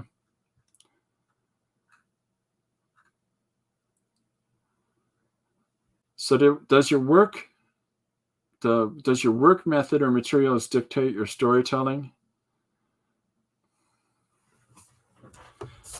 Comic books are open. When I look at it from a perspective of comics, when I look at a perspective from painting, there's a more collapsed narrative in painting. There's far less panel-to-panel interaction because, paintings tend to be larger and more of a captured specific image to detail a larger whole idea, whereas comics allows you the transposition of time and space in comics in the page so that you can tell about the aspects of that image and happening. But I would argue that even painting can be that too. There's a painter that I think I'd like everybody to look up, if you don't mind. A little bit of home time bragging here. There's an artist named Jack Chambers. Okay. He's from London here, studied in Spain. And he did a painting called Olga and Mary Visiting. And what Jack is talking about in this painting is something called perceptual realism. And what perceptual realism is, I'll leave that up there for a second. Perceptual realism is when we see something and we remember something and we try to capture that image and put it down on the surface, it's not going to be right. And the reason that it's not going to be right is because as Jack is doing a painting of Olga and Mary visiting. Okay, so Olga and Mary were talking. They're sitting adjacent from one another and they're chatting. So here's their faces chatting to one another, but they're also drinking tea. So here's a shot of Mary holding her teacup, but here's a shot of Olga drinking the tea. But how do I do that and have the faces smiling and conversing? So what he does is he transpositions elements of that. And so he'll have a hand with a teacup. I'm sorry, right there. Hand with teacup holding onto the side of it, just floating, free floating, right? And then there's a second face of Mary, I think it is, or it's Olga that's holding, it's just her face and her hand with the teacup sipping tea, aside from her full body and face and a static image. Because the whole idea is he's trying to capture the perceptual realism. You're trying to capture that moment, put it onto a surface, but you can't draw Olga and Mary talking because Olga and Mary were drinking tea at the same time. So you have to somehow fit Olga and Mary drinking tea into that simultaneously. That's perceptual realism. That's the transposition of momentary happening as elements into one composition. Comics lets us do it, and animation lets it do it from panel to panel to panel to panel. How do you do that in painting? You have to show vignettes of moments, right? Or you have to take chopped up little pieces of vignettes and transpose them over the central moment. Jack Chambers. Somebody thought a lot about that one. Jim says, body of work is a proof. Everybody has good track records. I think so. I think that the stuff I'm seeing coming out from everybody is fantastic. Dee Dee has about 600 sketchbooks, 600 different ways to put material together. And she collages amazingly. That's watching the progressive work of everybody in an individual sense and watching how everybody's doing stuff uniquely and to themselves. There's still stuff that the cross-pollination of ideas. There's different things that each of us do that is something that carries through, like a through line between how everybody comes towards the creative process. Jim would put together elements of the characters for the composition, and he'll draw this guy here without any arms, and he'll draw extra arms, right? And it's no different than Gary drawing a static image of this person for this panel, or for whatever haphazard way I go about anything. And then when you see there's this fantastic collage element that Dee Dee brings to the same way of coming out of composition, where she'll put this transposition of elements across the page to break down those aspects of that scene. They're all the same thing. It's all the same stuff. We're trying to tell the story in a static way. Well, most of us are. Jim takes it a step further with the animatics, but even in the process to get to that, Even in the process to get to that, you've already drawn it all out before you go to the animating part.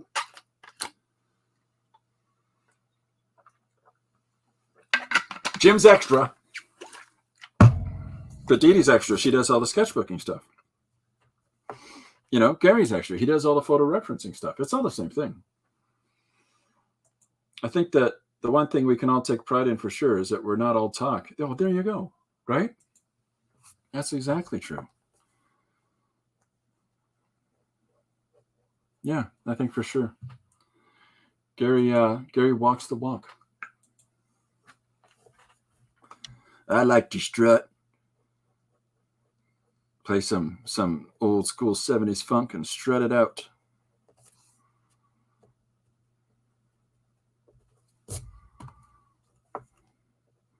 Jim does it with all those really great unique voices that he does in his animations. Hey man, you walking on that street? You know. Yeah, man, I'm going on over here.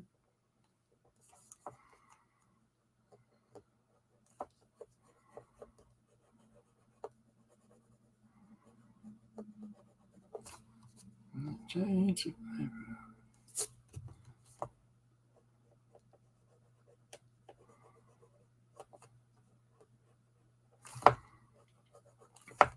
That's a tough conversation.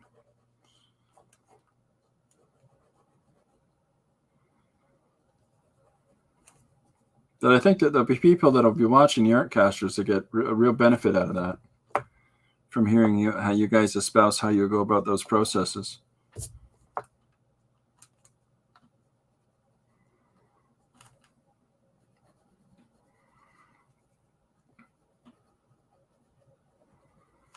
Are you going to talk at all to how people set themselves up with unreasonable expectations on things? Because that's probably important for people to hear. My next comic, I'm going to draw entirely in crayon. And I'm going to do it with my feet.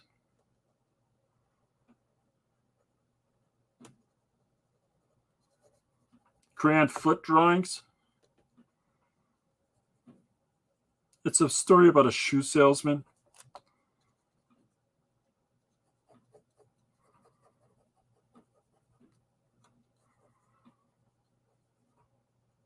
That's no different than I've got it's a musical play. It's about 5 individuals escaping from prison. I'm going to play every role myself.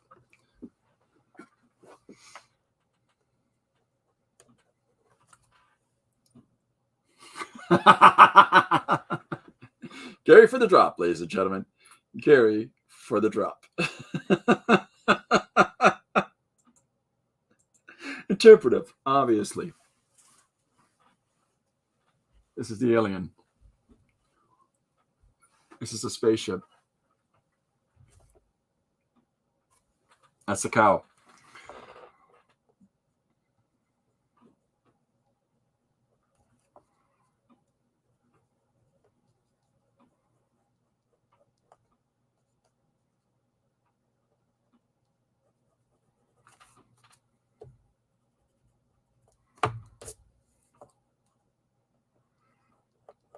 Let me know if you need a background dancer for that, Gary. What a treat it is for people on YouTube today. They got to see Frank singing The Littlest Hobo. They got to see me trying to do interpretive dance for Gary.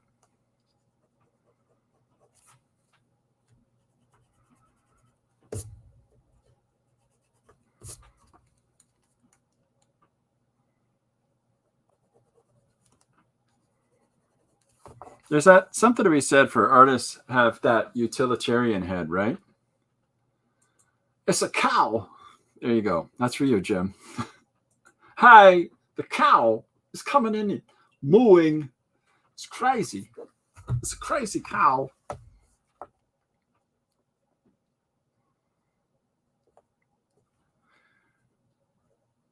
That's for you, Jim.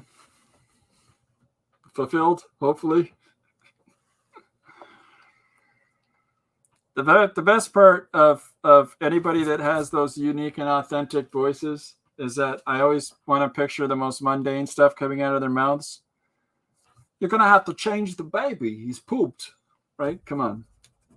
That's the stuff that really counts.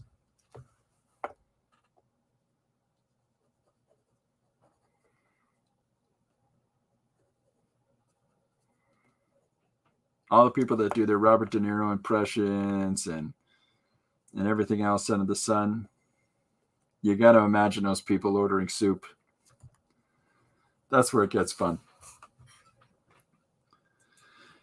Jim, if you don't write in a Christopher Walken cameo in your next movie, I don't know what you're doing.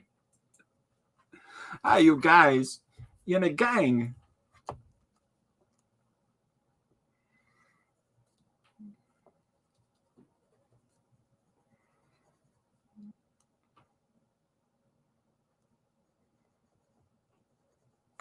One of my favorite things I have over here.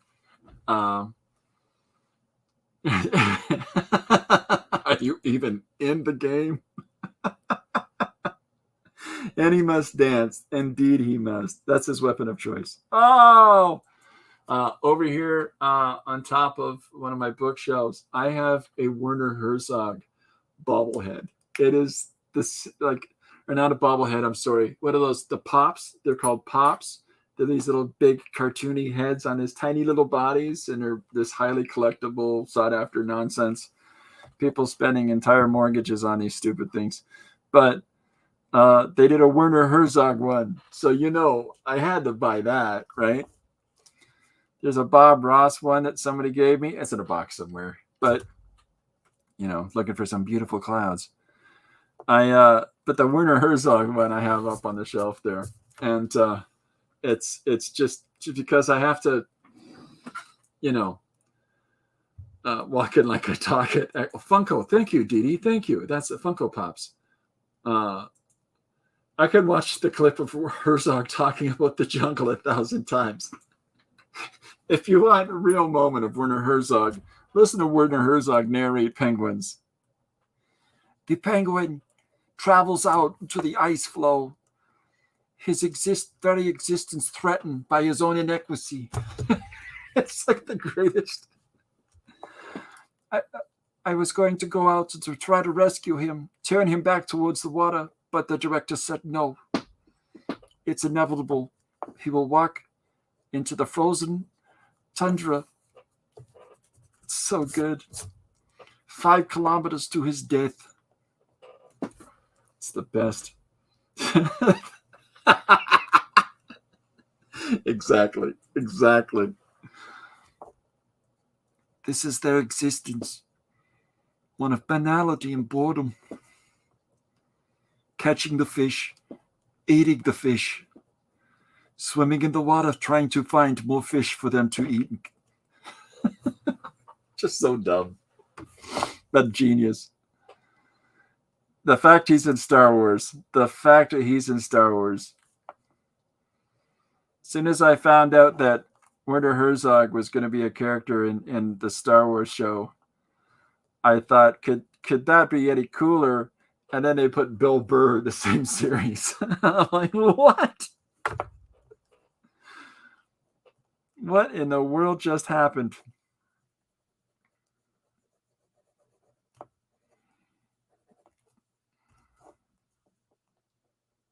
You know what's wrong? His mouth isn't big enough. Richard Simmons has a much bigger yapper.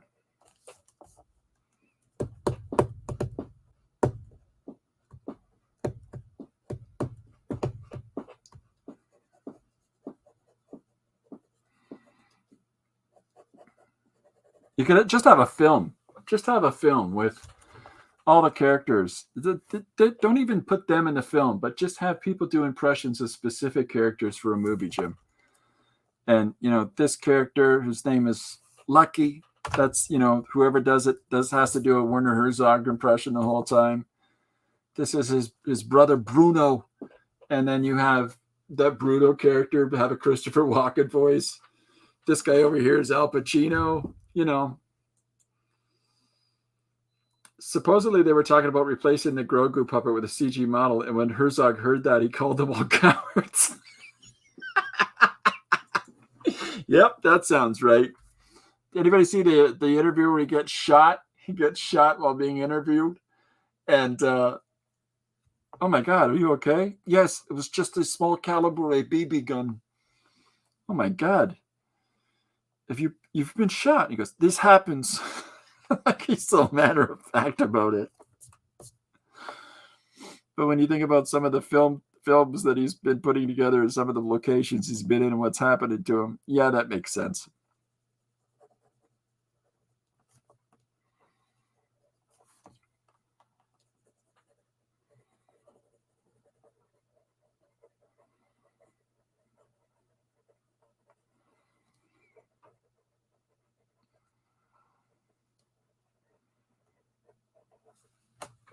Jim says, I love Bill Burr in Star Wars. Burr Wars. Oh, yeah. Yeah. Bring that character back in every Star Wars show.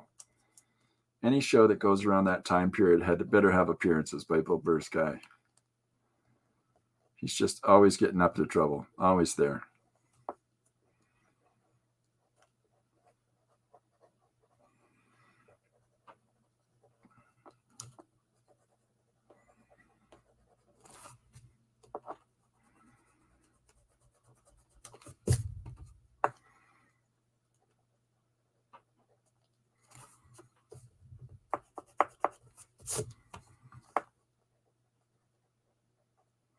Jim Madden giving a father-son coach talk. Huh? This character doesn't even have to look like Jim Madden. The middle-aged black lady. You see, the problem with the way you're going about it, right? You're gonna, do that whole bit of business.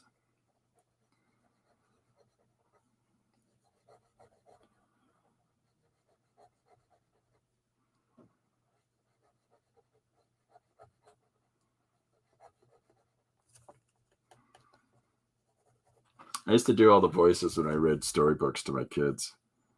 So I do my best Dumbledore, and I do my best Alan Rickman, Professor Snape, and yeah, it's terrible.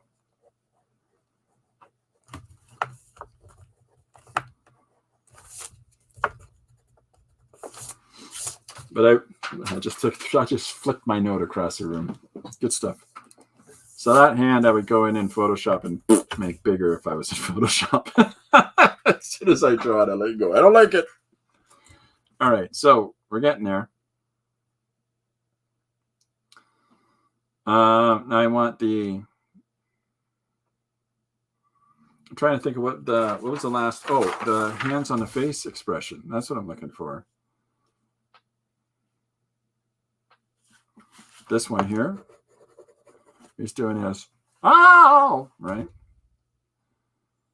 That's my Richard Simmons for you right there. Oh.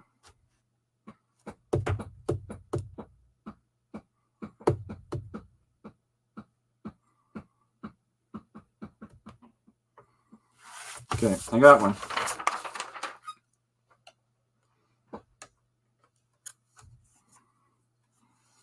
I'm gonna fix that hand. It's bugging me.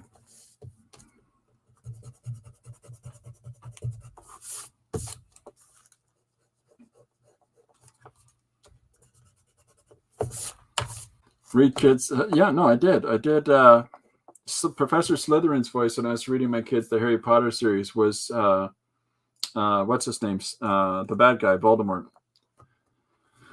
And I would do like Jim Madden as Mad Eye Moody. Like your kids, you're learning defense against the dark arts, right? Yeah, they had no idea. That doesn't sound like the guys in the movie.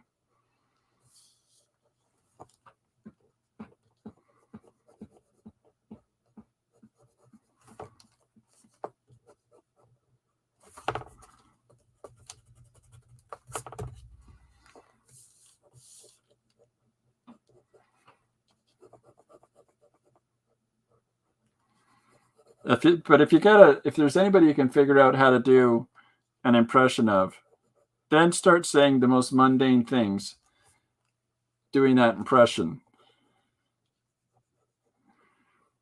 we went out. We were on a road trip with the kids the one time, and I walked up to the vendor, and I ordered us ice cream as Shaggy one time,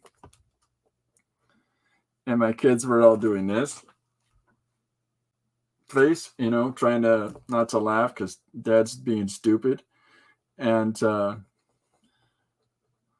like, dude, if I could totally get a chocolate cone, right? Because whenever you do that and somebody looks at you doing that doesn't know you, there's always a part of you that's like, is this guy full of crap, right? And if he's not, I don't want to, offend him by saying, dude, what's your problem? This is really my voice.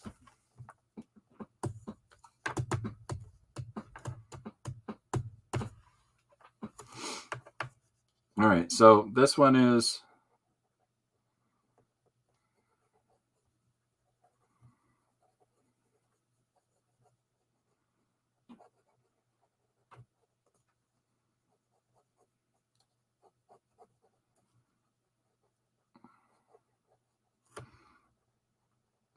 it's kind of an awkward thing to start at the other side of the page and work your way backwards, but just for some reason, I just want to get all these little moments.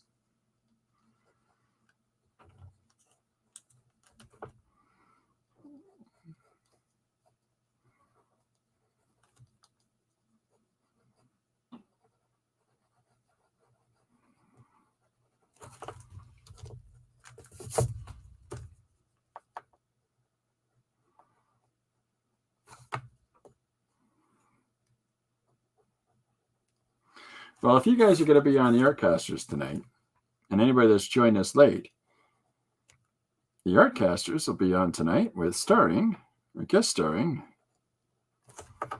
Mr. Gary Hodges and Mr. Jim Luan.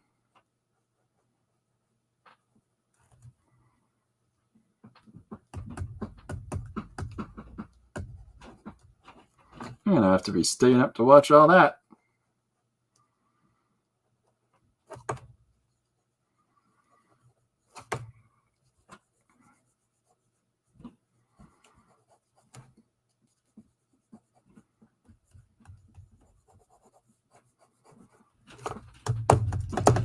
How about this, Jim? Can you do an impression of somebody through the whole Artcasters tonight? Gary, have you got one under your belt? Could you just do that other voice for the show? Don't explain it, just do it. Is that a possibility? Is there some way I could bribe you to do that? Like, I'll draw something of your choice, or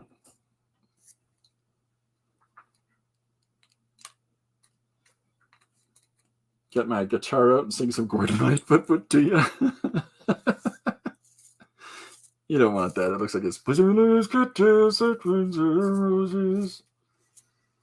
That's my Gordon Lightfoot impression, folks.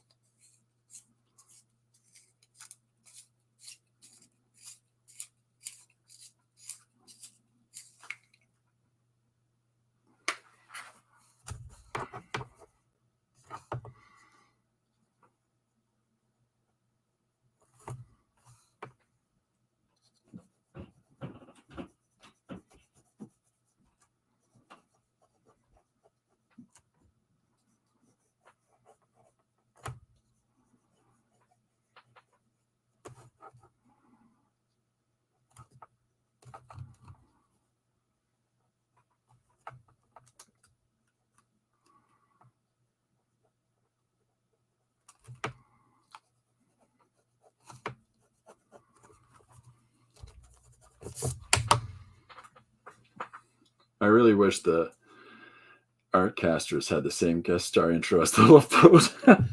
Draw one up. Draw one up, man. For tonight. Well, not for tonight, but draw one up. Why not?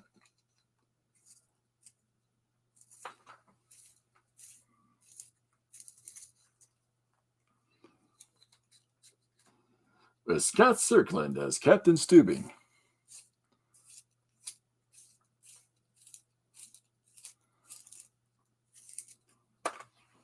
Okay, what just happened? You can't sing If You Could Read My Mind and not do it in a Gordon Lightfoot voice. And if you're going to do it right? Like, don't open your mouth. Anybody that's not aware of who Gordon Lightfoot is, well, A, I'm sorry. And B, he's a Canadian folk singer that, he did The Wreck of the Edmund Fitzgerald. That's the biggest hit you could find of him. But Gordon Lightfoot, my first two albums that I bought as a kid were Janis Joplin Pearl. I was a weird kid. Janis Joplin Pearl and Gord's Gold, which is what the hit album of Gordon Lightfoot was called. And so you can imagine this weird little 11-year-old kid listening to that crossover of performers. But as he had a paralysis of his mouth, and I didn't know this, right? But I always thought it was, if you could read my love, what a tale my thought would tell. And his mouth would not move as he was singing. So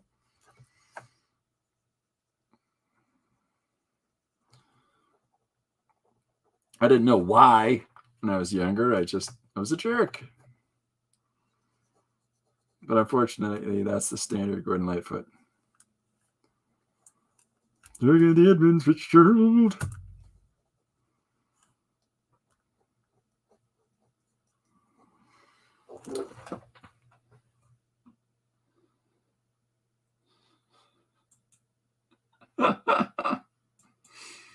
There you go. It's it. I think Siri got you again. Carrie, Gord's Gold. Jeez, Philip. Gord's Gold. That's a great album, eh? You need to finish that sentence with EH. Gary, put that graphic up together of the Love Boat. The Love Boat. Guest starring Jim Lujan, Gary Hodges, and Charo. And then, Jim, you really quickly, yeah, the typos are the best, aren't they, Dee Dee? Jim, Gary will do the graphic for the guest starring, but when it comes to guest starring Jim Lujan, Gary Hodges, and Charo, you got to do a really quick animation of Charo going like that.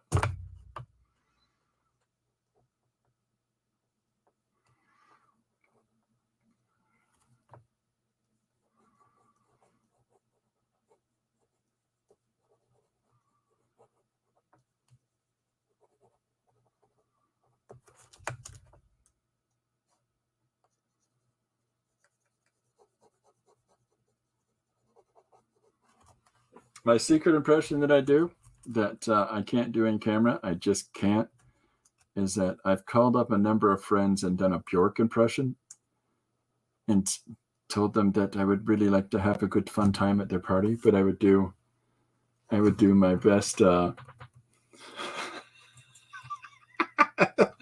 Cindy, you better take care and find your good one of my pictures. Yeah. Charo, there you go. It's a blast from the past. Don't you nut is explosive. Charo! I would call up my friends doing a Bjork impression. And, if can you come out and do this thing? And I know I'm not going to make it. So I would call up and apologize that Christopher can't make it out to something, but I do it as Bjork. And I had,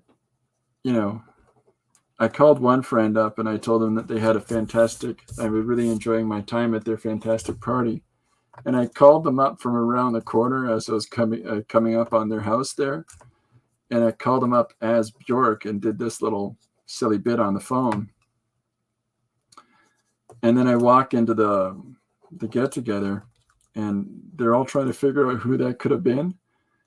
And they asked me, I said, did you do that? And did I, what?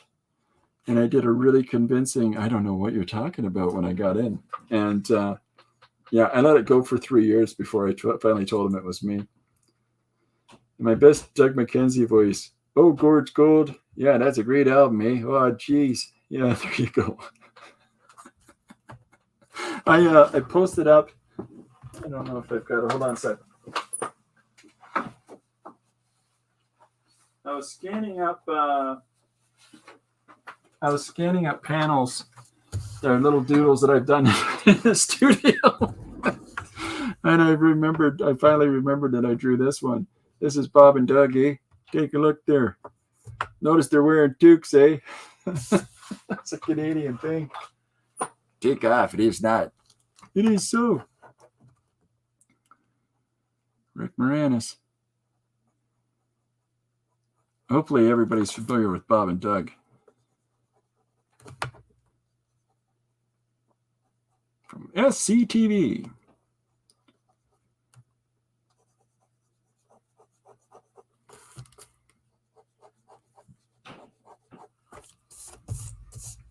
Hey.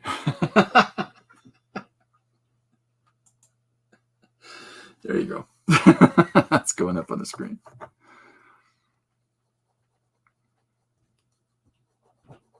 Giddy just became an honorary Canadian with that right there.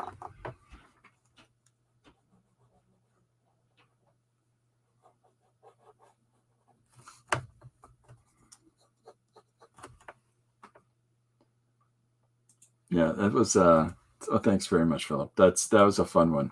It's I'll do that. I'll scribble out things time to time, and for some reason I just wanted to draw Bob and Doug. Oh, I think I heard the 12 Days of Christmas by Bob and Doug on the radio in the van. Well, I heard a couple of days of it before my wife, I not could take anymore, and turned it off. A beer in a tree. Yeah.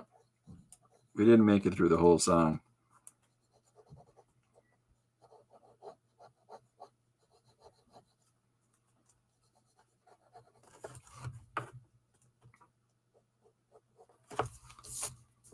All right.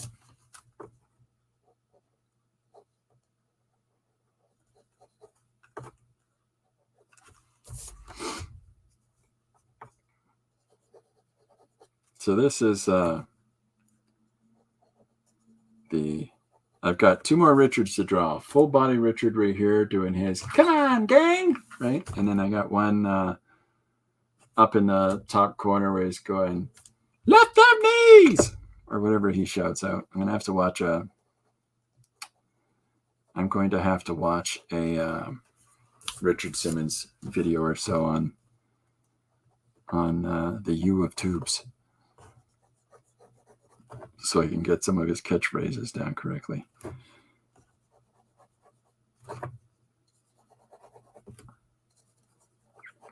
Isn't he the one that says, "Work it, girl"? Isn't that him? Yeah. Man, I haven't heard that in ages. What? Get out of this country. Can't believe you haven't heard that song, eh?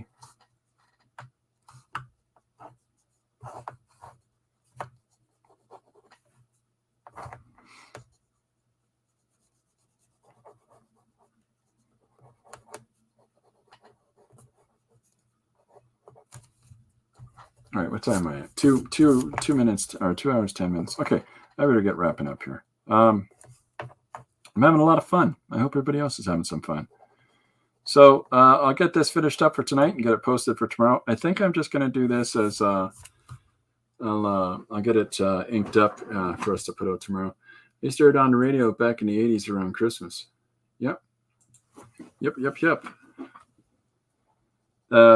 DJs, there's certain things you'd always remember from radio. I remember I was riding in a car. We were heading up north to where it's colder, because that's what we do in Canada. And an announcer came on, and he said Colonel Sanders had died, and in his honor, here's the latest hit from Queen. Do you know what song he put on? Huh? You're going to get a thumbs up for whoever guesses it. What song would he play the day that Colonel Sanders died? Fried chicken. No, that's not it. That would have been a good guess, though.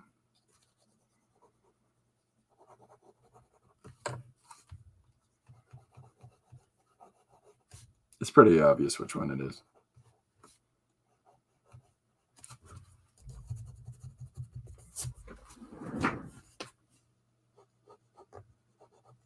Maybe I should start doing that. Maybe I should let's start having little contests or stuff like that with what ridiculous thing is stuck in Chris's head today? CJVK or CKSL? Both. I listen to both.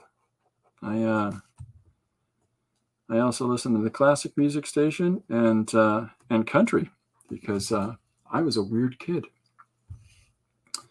I like everything. My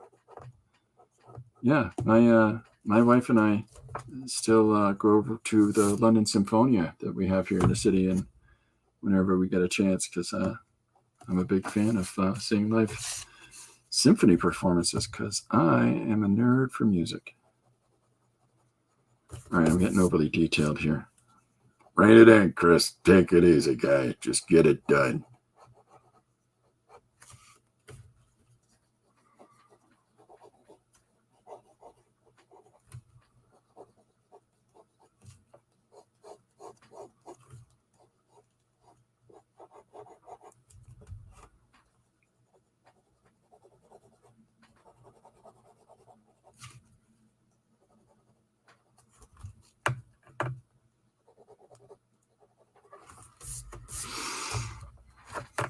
Maybe they'll do that though. Maybe I should figure out if I put out a ridiculous thing that stuck in my head today, or silly question of the day, and award people with drawings or something.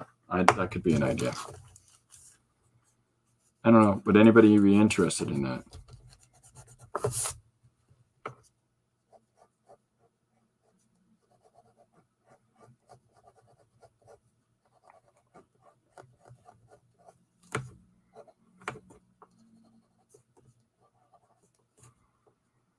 It's all about that hair. Once you get that hair in there, it makes more sense.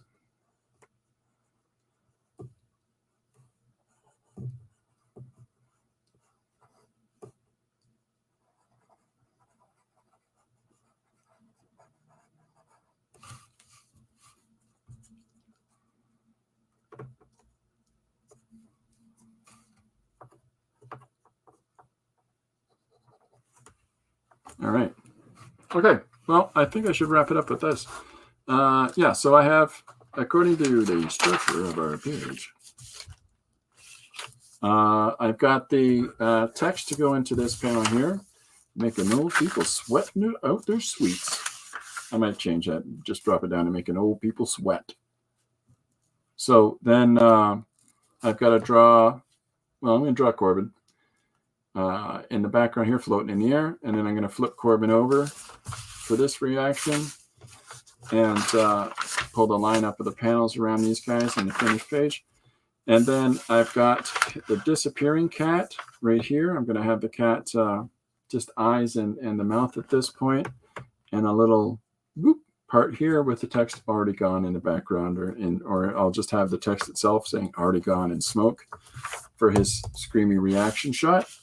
And then I'm going to have him doing his knees up pose as he's got his hands up because he's doing this thing like he would do. And a number of seniors in the background trying to do the same thing in an exhausted way. See you later, Didi. Thank you very much for hanging out. Didi says later, everybody. And then I'm going to have a shot of Richard Simmons or Ricky Sammons shouting at everybody, "Let's have some fun, people!" Right? And that'll be named down here. And then Ricky Sammons is making old people sweat out the sweets. So that'll be the structure of this page.